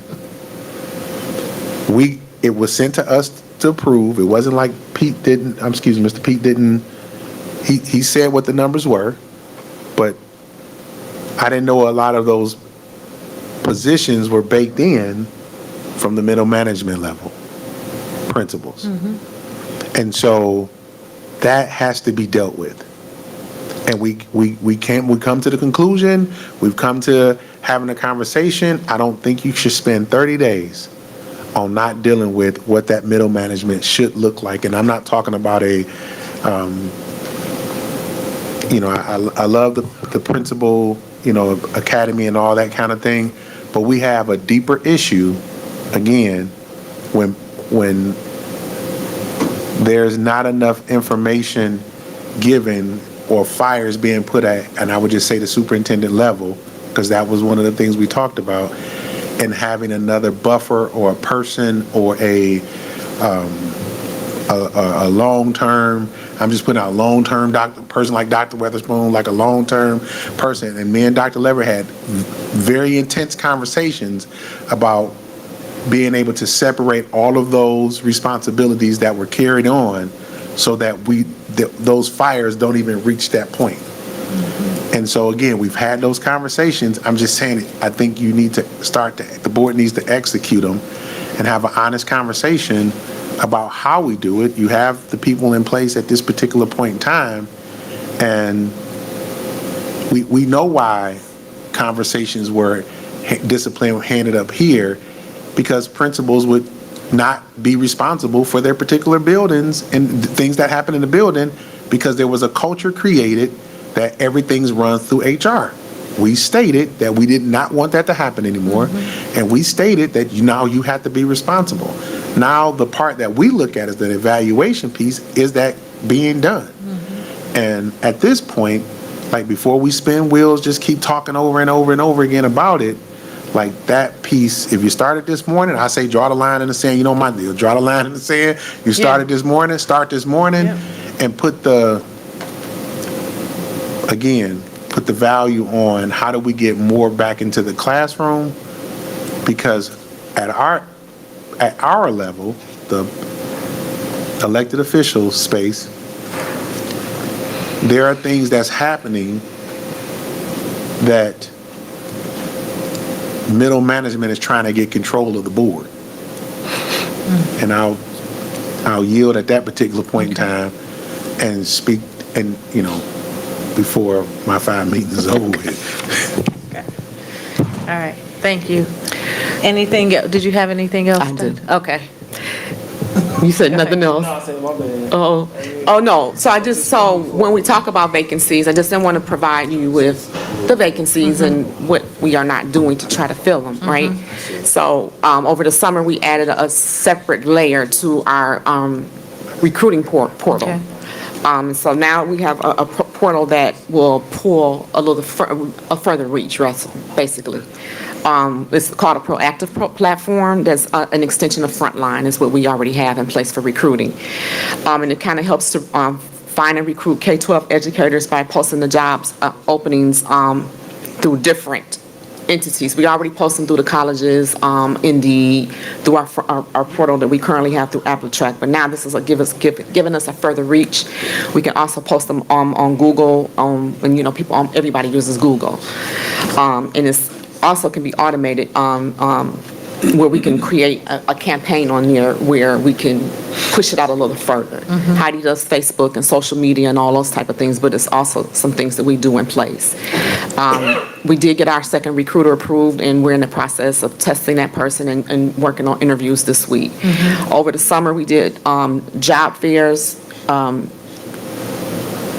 We did about 5-6 job fairs that were here in district over the summer from July through August. And through the career fairs, we end up hiring 5 teachers through that career fair. And so I just kind of broke down the number of teachers that we were interviewed for the 23-24 school year, opposed to so far for the 24-25 school year. So last year,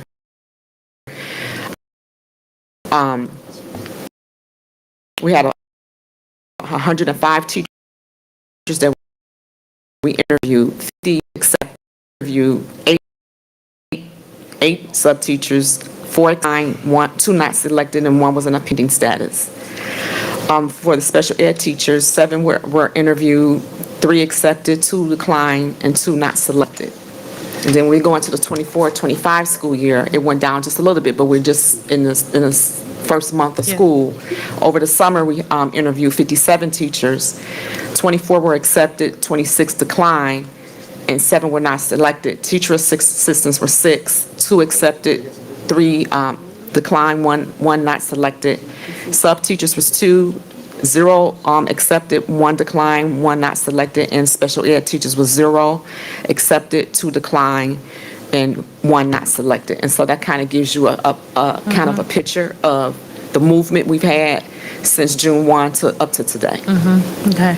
So that's just within a month? Since, no, June 1st June. through August, through September 30th. Yeah, 57. I do have one question. What is the oldest, or What's the longest that a position has been open? So we'll use special education as an example. Okay. Those positions, some of them have been open for several years. And that's when we created the additional, baked in the additional 4,500 when we negotiated a couple years ago to try to attract more special Yeah. ed teachers because other districts were giving out $15,000, $20,000 hiring bonuses. We still have our hiring bonus, our $5,000 for 25 for in-state teachers and $2,500 for out-of-state for, depending on if you're coming from out-of-state, you get a $5,000 sign-on bonus. We're still doing that. Actually, we exhausted all of those sign-on bonuses and we're asking Diane for more. So that's being funded grants. Okay. My budget is still the same at $15,000. And so that allows me to advertise. It allows me to do the recruiting that it allows Regina, my one recruiter, to do all of the been able to do a much out of state since January. But that's what the $15,000 covers. It covers all of our materials when we have Alicia and Heidi do things, our swag, when we hire new people, the bags that we get, all of the paraphernalia that's inside of the bags for new hires. That's all included in that $15,000 budget. Okay. Have we thought about doing any partnerships? I know with, say, for example, Longhammer. They're great support for the district. And I don't know if, and this was just using them as an example, as a partner, but certain partners like that maybe they can offer some type of incentives for teachers, new teachers, or even if we're considering some that are just out of school and they're looking to relocate, partner with certain organizations or So right companies. now, the only thing we do is the student teacher, where we're allowing the student teachers to come in and be mentored. The state still is allowing that $9,000 stipend that's paid through the state, not through the district, for the teacher to come in and do student teaching. We did talk about some partnerships. Oakland University still is helping us with that. And so we're just really just throwing the net out there trying to see what will stick. Okay. Again, Dr. Weatherspoon talked about the shortage. That's still an issue, and it's been really since all the time I've been here. And we're fighting and paying for the same candidates, right? So you can go across the street and get $10,000 more, so it's really hard for us to attract. I do have a exit interview tracking log that I have not presented to Dr. Lever and Dr. Devison yet, but it gives me data on why people are leaving the district. We do state interviews to see what is going to get you to stay here. So there's some things we're proactively doing in-house in HR, but the information is shared out. Again, I have not shared it out yet because it's just September 30th, but I try to do that quarterly so that we can kind of have conversation on maybe what can we do to try to retain. A lot of new people that get hired in kind of complain about they feel like they're on an island by themselves when they start. The onboarding piece is not streamlined as much as they would like it to be. Mentoring, and I just submitted information over Dr. Davis this afternoon about mentoring. You don't want to give teachers 3 and 4 people to mentor at a time because it won't be successful. So those are some of the gaps and things that we have issues with and we're trying to correct. But I have a lot of different tracking that I do, career tracking, exit interview tracking, even tracking on how many, and that's where I pulled this information from, is how many people we've interviewed and hired, people that were not selected, and all those things is on the tracking log that I have. And we keep it on our Google platform. Okay. Quick question, if I can? Thank you. Yeah. Couple of them. As it pertains to special ed and the lack of hiring in certain areas of special ed, does that put us not in compliance in specific things through the state? How do we show equity? I just want, because there's a state man who used to be the second in command for the Michigan Department of Education. Does that put us in non-compliance? Are we in compliance? So we have challenges with special ed, but I that's know. just not just with Pontiac, that's everywhere. So what That's we have throughout, now. and I'm aware of that, yes. So what we have now in a majority of our special ed positions is contractors, right?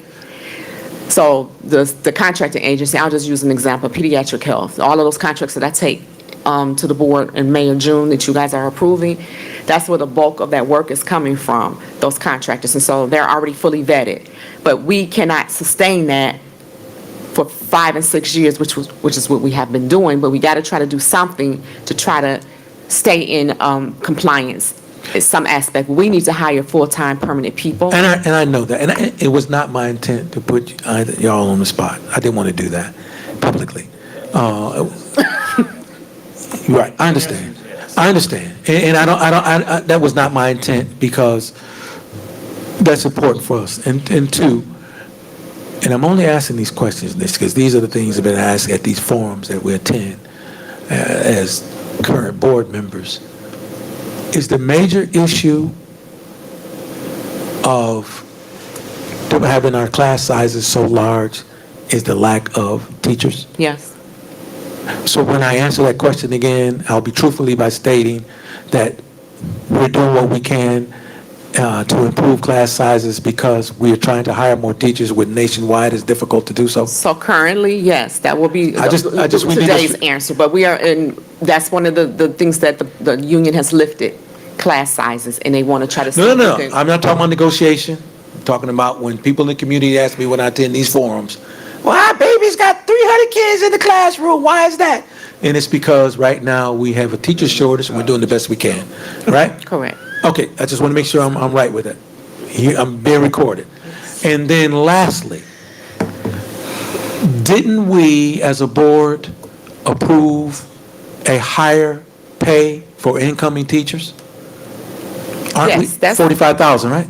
It's increased because of the percentage. So yes, No. We voted on increasing and making a $45,000 across the board for new hirees. Am I right? For teachers, yes. For teachers. So hold on a second, because I pulled up the staffing list, the salary. So right now, someone brand new coming out of college, they Came get today. paid $47,000 now. No. Now, they're good. I'm cutting you off because these are talking points. Because I can say, and that's good, I'm glad you told me that if a teacher came here right now, straight out of college, Michigan State, Yes. they'll be paid $47,000 with benefits. Correct. Okay. Is it the location where we are in Pontiac, Michigan, also a hindrance to get people to come here due to the weather and some of the concerns we have here? That's just for my recruitment for southern states, but not for in-state. That's not an issue for anyone, because people that are applying to Pontiac want to work in Pontiac.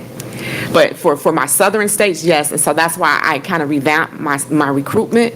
I still want to do diverse recruitment going to the HBCUs, and I'm not going to take that off of the radar, but I'm recruiting more in my Illinois, Ohio states, where people will come across the lines a little bit easier than coming. Right.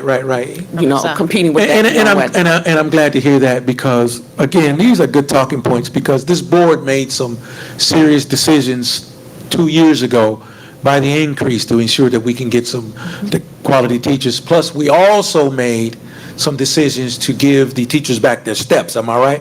When they were missing during the time that we were in a deficit. So to retain them. And lastly, we've also given bonuses. Bonuses? Stipends, Retention. So but that's not, we can't use that as far as salaries. No. Yes. I'm saying as it pertains to retaining. Correct. Retention stipend, not bonus. No, I keep saying the word bonus. Yes, bonus. They got it. We didn't. No, retention stipend, and I'll say that. Because these are talking points that the community needs to hear, that as a board, yes, they do. They need to hear that we're doing what we can at this level to ensure that we maintain and to recruit. I believe we're doing everything that we possibly can, because even when I talked to Dr. Lever a couple months ago, I showed her all of these things that I'm doing, and I'm sitting in rooms when I go to my monthly HR meetings with the county, and a lot of things that we're doing, other districts are not even doing. Right? No, and I agree with you, but I'm saying to you, it's highly important that we keep hearing this stuff. Yes. So the community can continue to hear what we're trying to do, and that we're not just sitting on our hands and saying, hey, we're not taking a look at this because it's important. Absolutely. I'm talking about, well, you'll see me on the 3rd when I'm talking to the people in the community, so. And now, they're the senior citizens. You good? Thank you. Thanks. Okay. Thank you. Ms. Cullum, you good? Yes, I'm done. All right. Any other questions? I appreciate this conversation. Just one comment, I think to tell special ed, there's maintenance of effort requirements too at the state level that we have to be concerned with, because you're supposed to spend at least as much as you spent the previous year in special education, so that could be an issue. And in terms of the budget, yeah, I won't know till the budget amendment, till you actually go into these accounts, because of all the variations and the vacancies and subs. It's a moving puzzle, so that won't be found out until the amendment. Okay. Thank you, Pete. Thank you, Madam Chair. All right. Moving down on the agenda, school board candidate forum. Speaking of that. Speaking of that, so it was suggested, or we were approached to see if the district was interested in having a candidate forum. And so I was bringing it to the, board to discuss and see if there was an interest for the district to do a candidate forum. Well, it looks like there's already a candidate forum that's going to be taking place on October 3rd. So I don't think that it's necessary for the board to do one, because there's one already taking place in the community on October the 3rd. So this was put on the agenda before I was made aware about the one that they already have in place on October the 3rd. But I did want to just see if, that was my point in adding it here, to see if there was if the pleasure of the board was to have a candidate forum, so that we can get to know those candidates that are now interested in being on the school board. You know too. But I know too, for sure. But this was so that we can get to know the other candidates. But again, there's no need for us to do this, because there's one already scheduled to take place on October the 3rd. It would make us biased though to hold one, because we already on the, So, I don't know how that would work out. You know, it was so that we could get to know the other outside of our two, those other candidates that had expressed interest in being that's a a part. conflict of interest. Yeah, I don't think. Okay. No, it's not necessarily not But legal, you had but something to say. typically you don't do that because it's a conflict of interest, and it's also could be leaned upon as recruiting. Okay. Listen,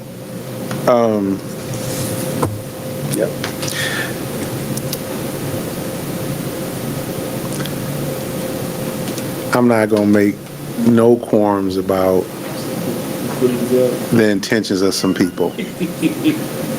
And this candidate forum, that is no stranger that somebody will ask you and then turn around and go do something else.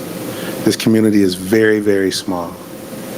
And I've come to understand really how small it is, in a sense.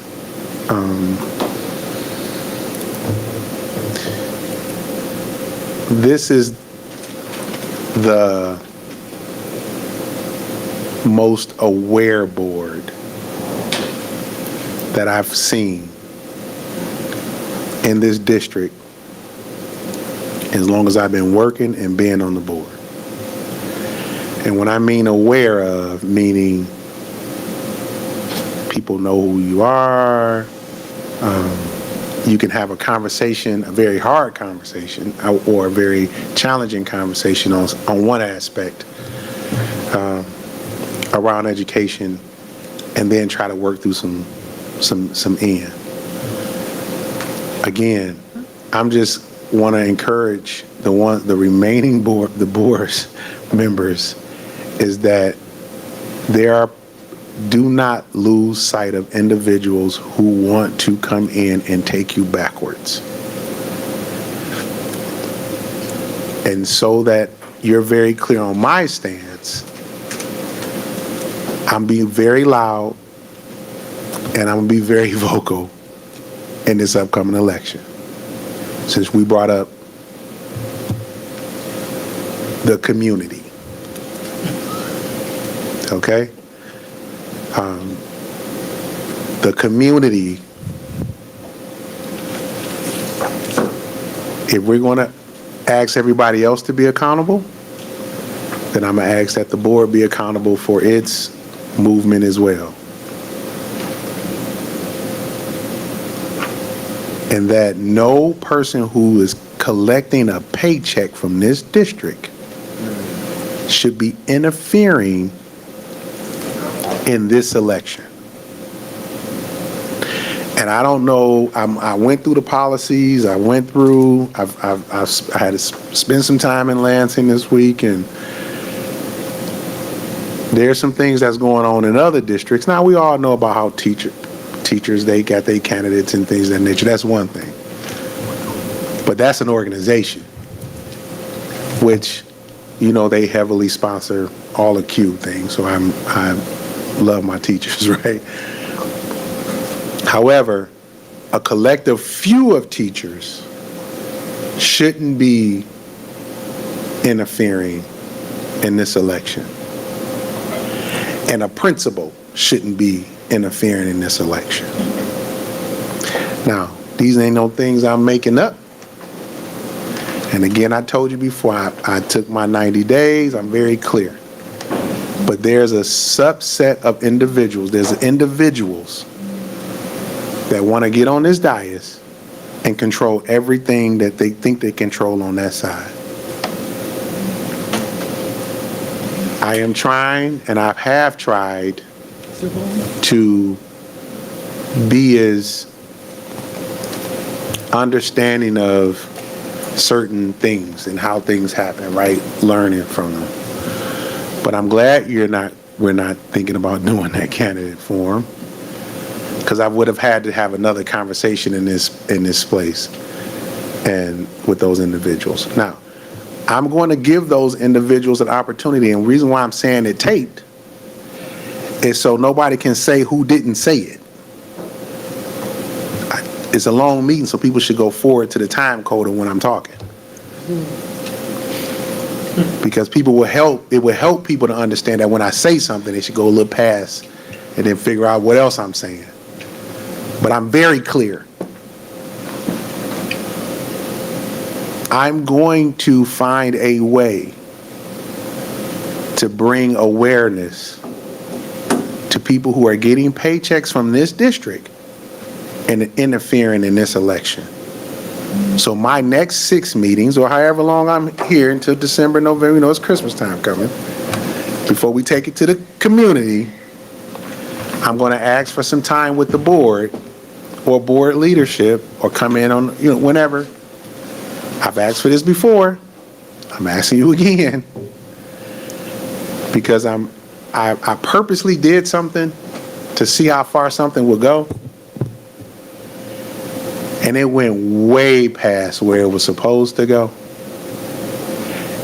And for me, just played into my hands. I appreciate it. But I need to have a conversation with board leadership so you'll be able to be aware, because you still have to be here, that these individuals are making this type of move. Okay. I did check the candidate.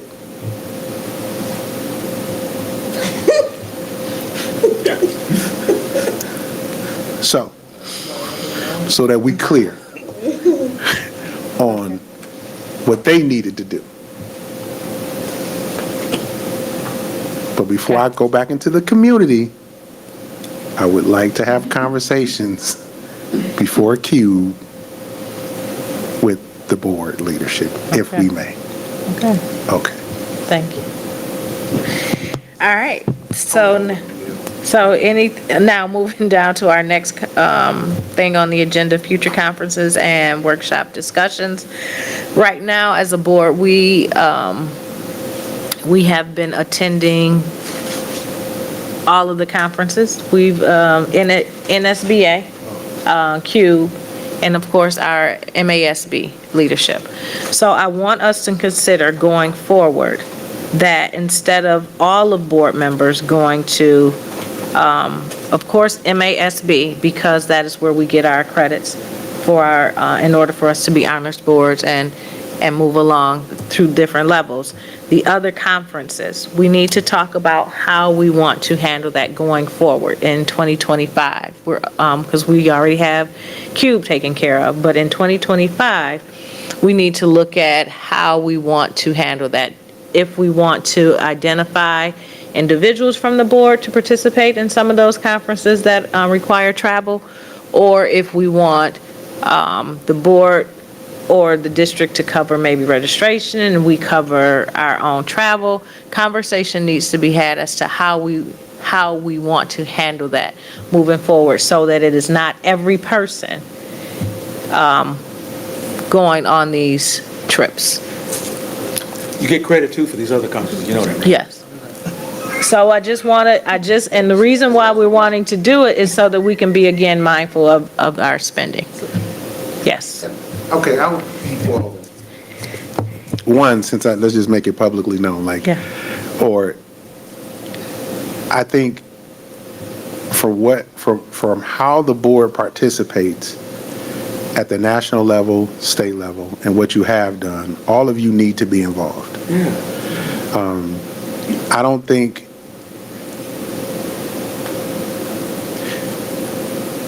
the way things are going in Michigan, there needs to be people who are actively involved at that level to have a conversation.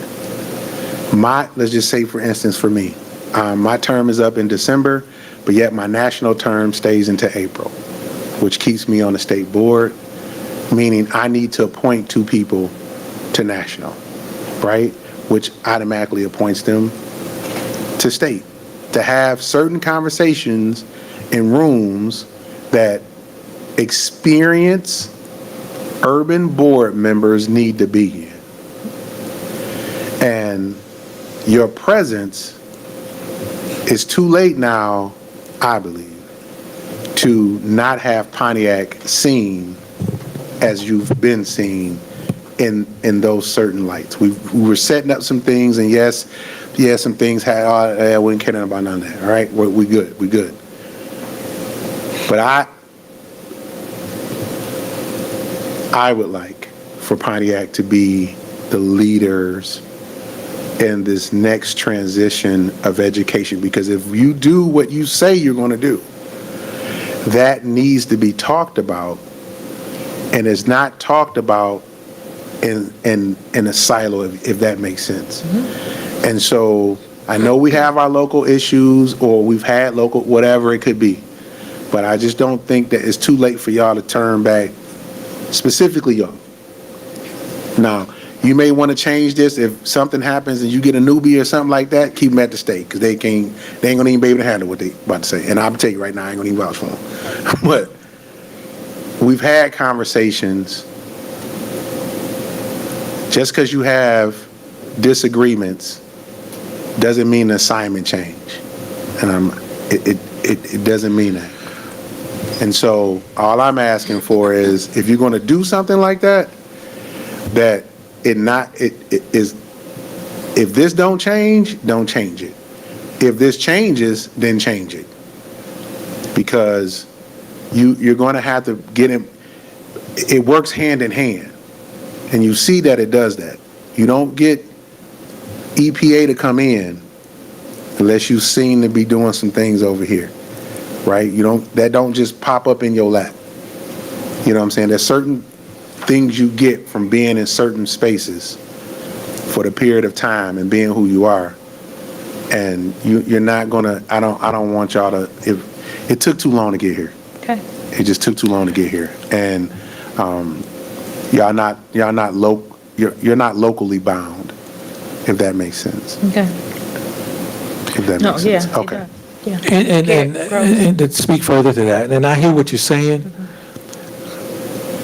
but in my previous time on the board, we also attended these meetings as a whole, because the budget allowed us to. Now, until you come to me, unless you say it, Pete says to us, we just ain't got the budget for the board to do so.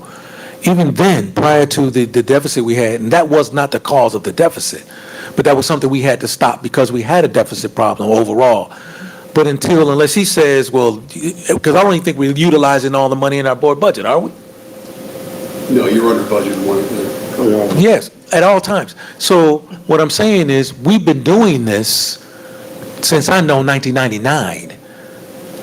And I don't know if it's your concern about the budget, unless Pete says it's financially strapping us to do so, but I think it's great experience that we continue to do so, especially if this diocese is part of this and that we get a new one.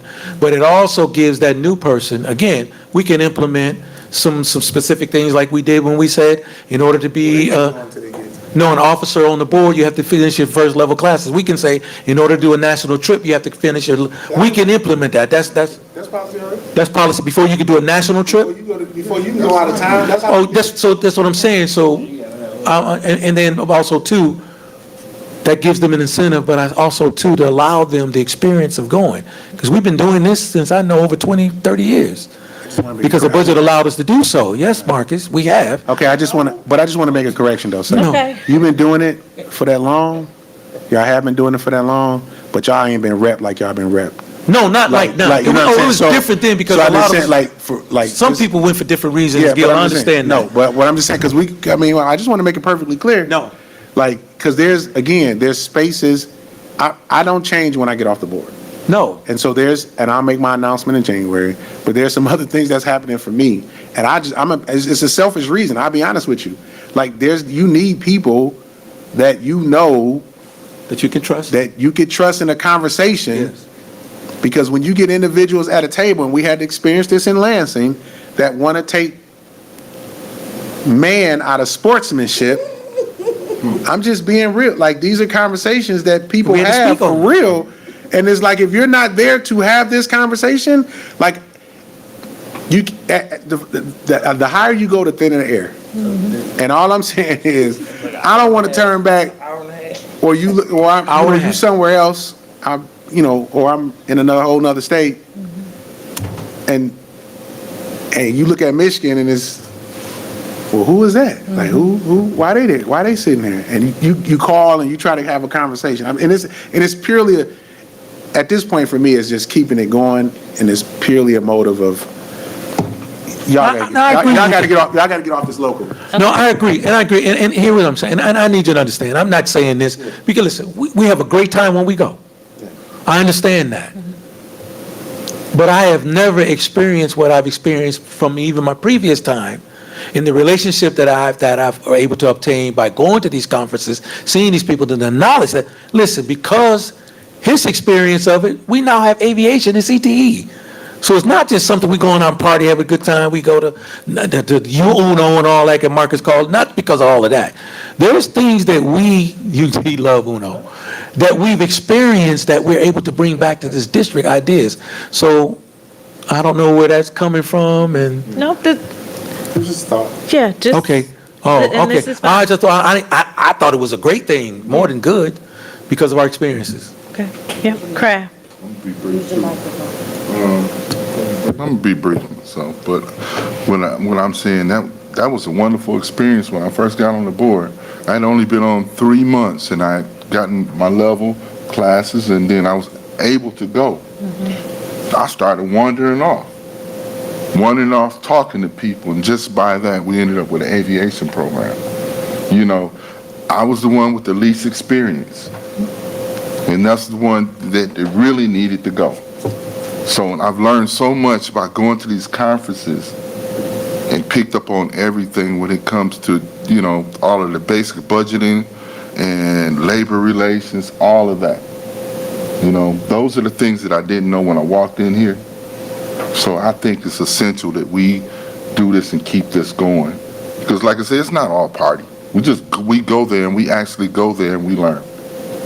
So I just think, we should trash that little idea there. VP Bowman. I was the first board member when we were able to start going back to conferences and things like that. I went to Miami-Dade, and I got to visit their schools and just to walk around. And as the trustee said, some of the relationships and ideas and things like that you get from being in other spaces is very beneficial, because just like now we had the conversation on how to think outside the box, and I'm not sure if they're still doing it, the car giveaway from Lunghammer. That was an idea that came from a trustee some time ago. I mean, it's beneficial, and if it's in the budget,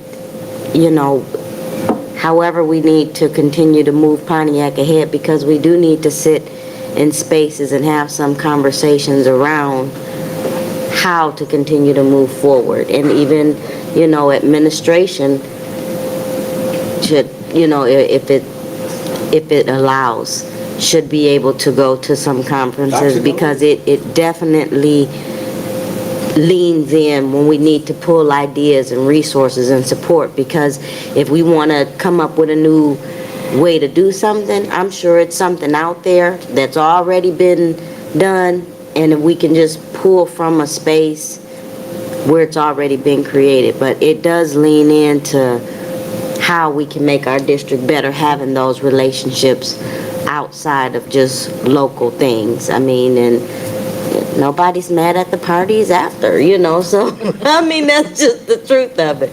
But we do get a lot of vital information, and it's just not, people might think, well, they're going and traveling and doing, no, Those people ain't never been outside Southside.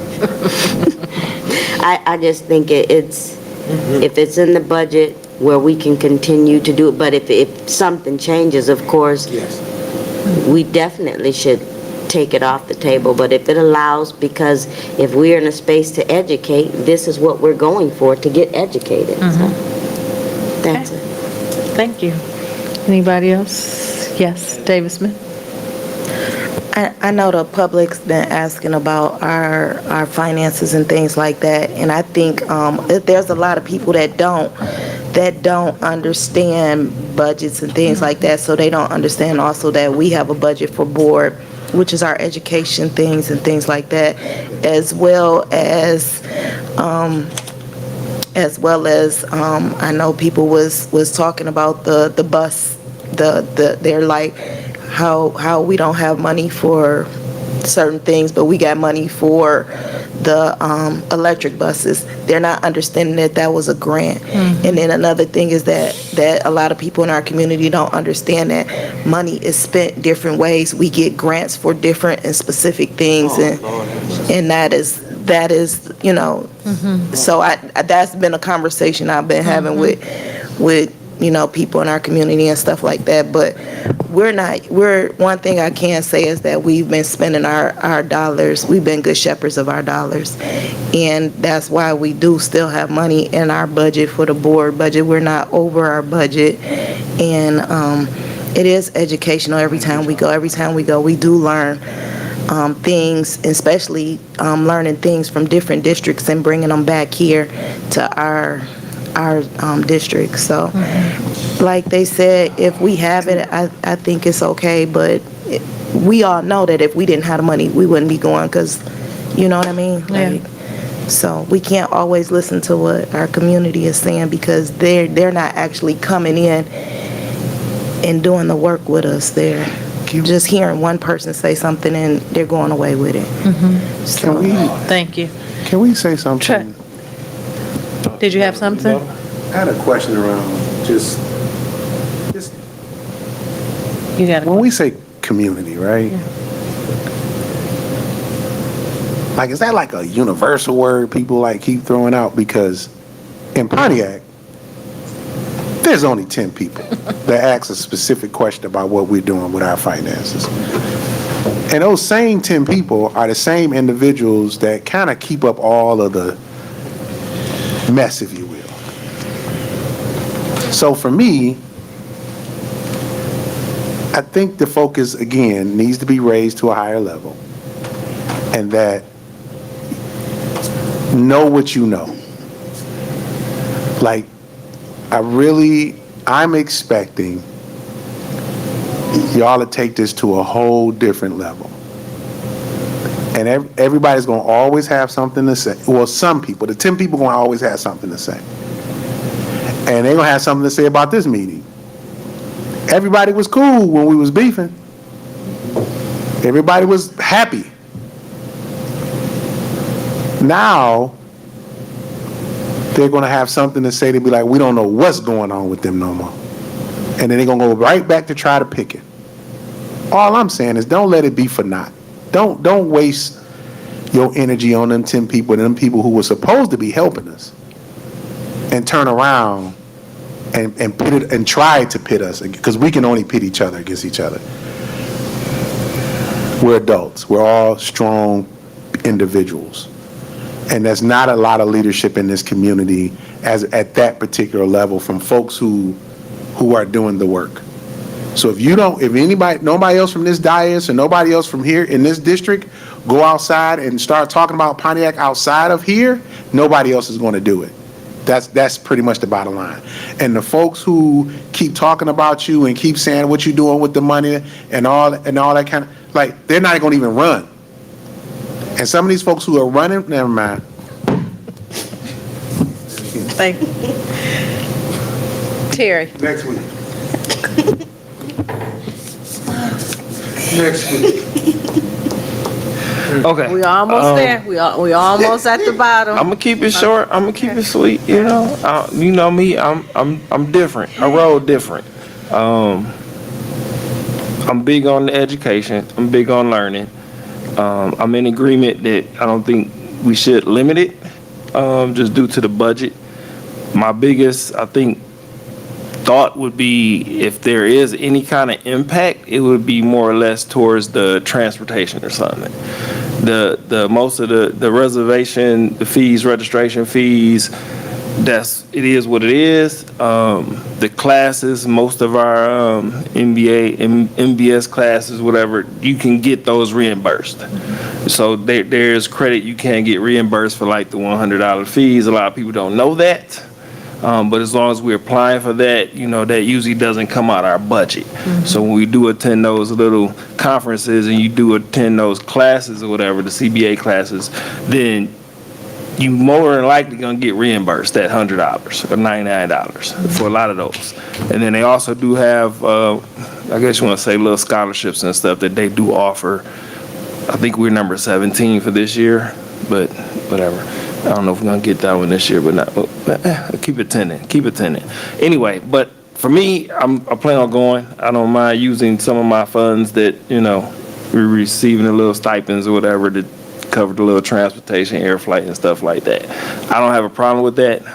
But overall, if things were to change, as they mentioned, the board changed, bias changed, whatever diets change, or financially things change, then maybe we should bring that back to the table as a touching point, just because we should be leading by example. And if with the district is struggling as a whole, then we should be the first ones to step up and be like, okay, we need to cut back on this, cut back on this, or guess what, it's coming out of my own pockets. Don't say nothing to me. You know what I'm saying? I got my receipts. Here you go. Type thing. But other than that, though, I think for now, let's keep going in that direction. I still want to, rock my sports jacket. I got a couple more pins I want to put on there.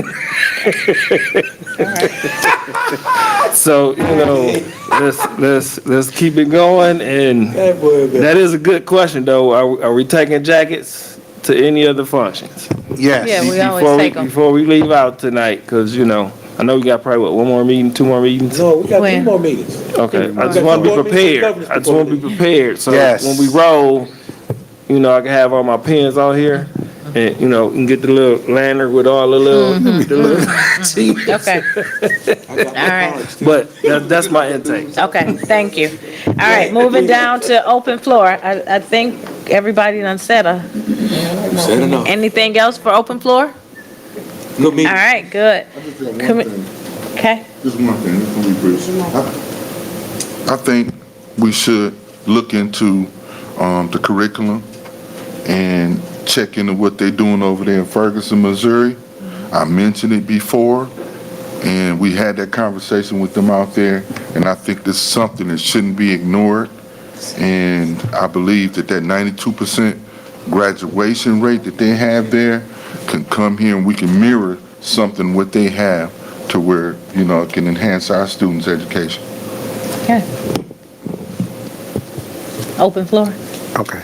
And I'm just going to say this, and I love my folks over there in Ferguson. But it was the conversation y'all had about what you were doing here and the changes we were making that got them with that partnership. So it was more so them trying to figure out how we were implementing from administrative, when we started talking about organizational chart, CTE, NAV programs that they don't have, that initiated that conversation with, and then having that president who sits on the subcommittee with us to see how can we work that relationship. You have a lot to offer in this district. We have a lot to offer. We still talk about it. I still preach it. I still, there's just things that we need to do to, I think, just to make sure that who we say we are, because people look, right? They go looking for it. And that's why I wanted you to take it up another notch. And not just be local, because you're gonna have to take local with you. And that's all I'm pretty much saying.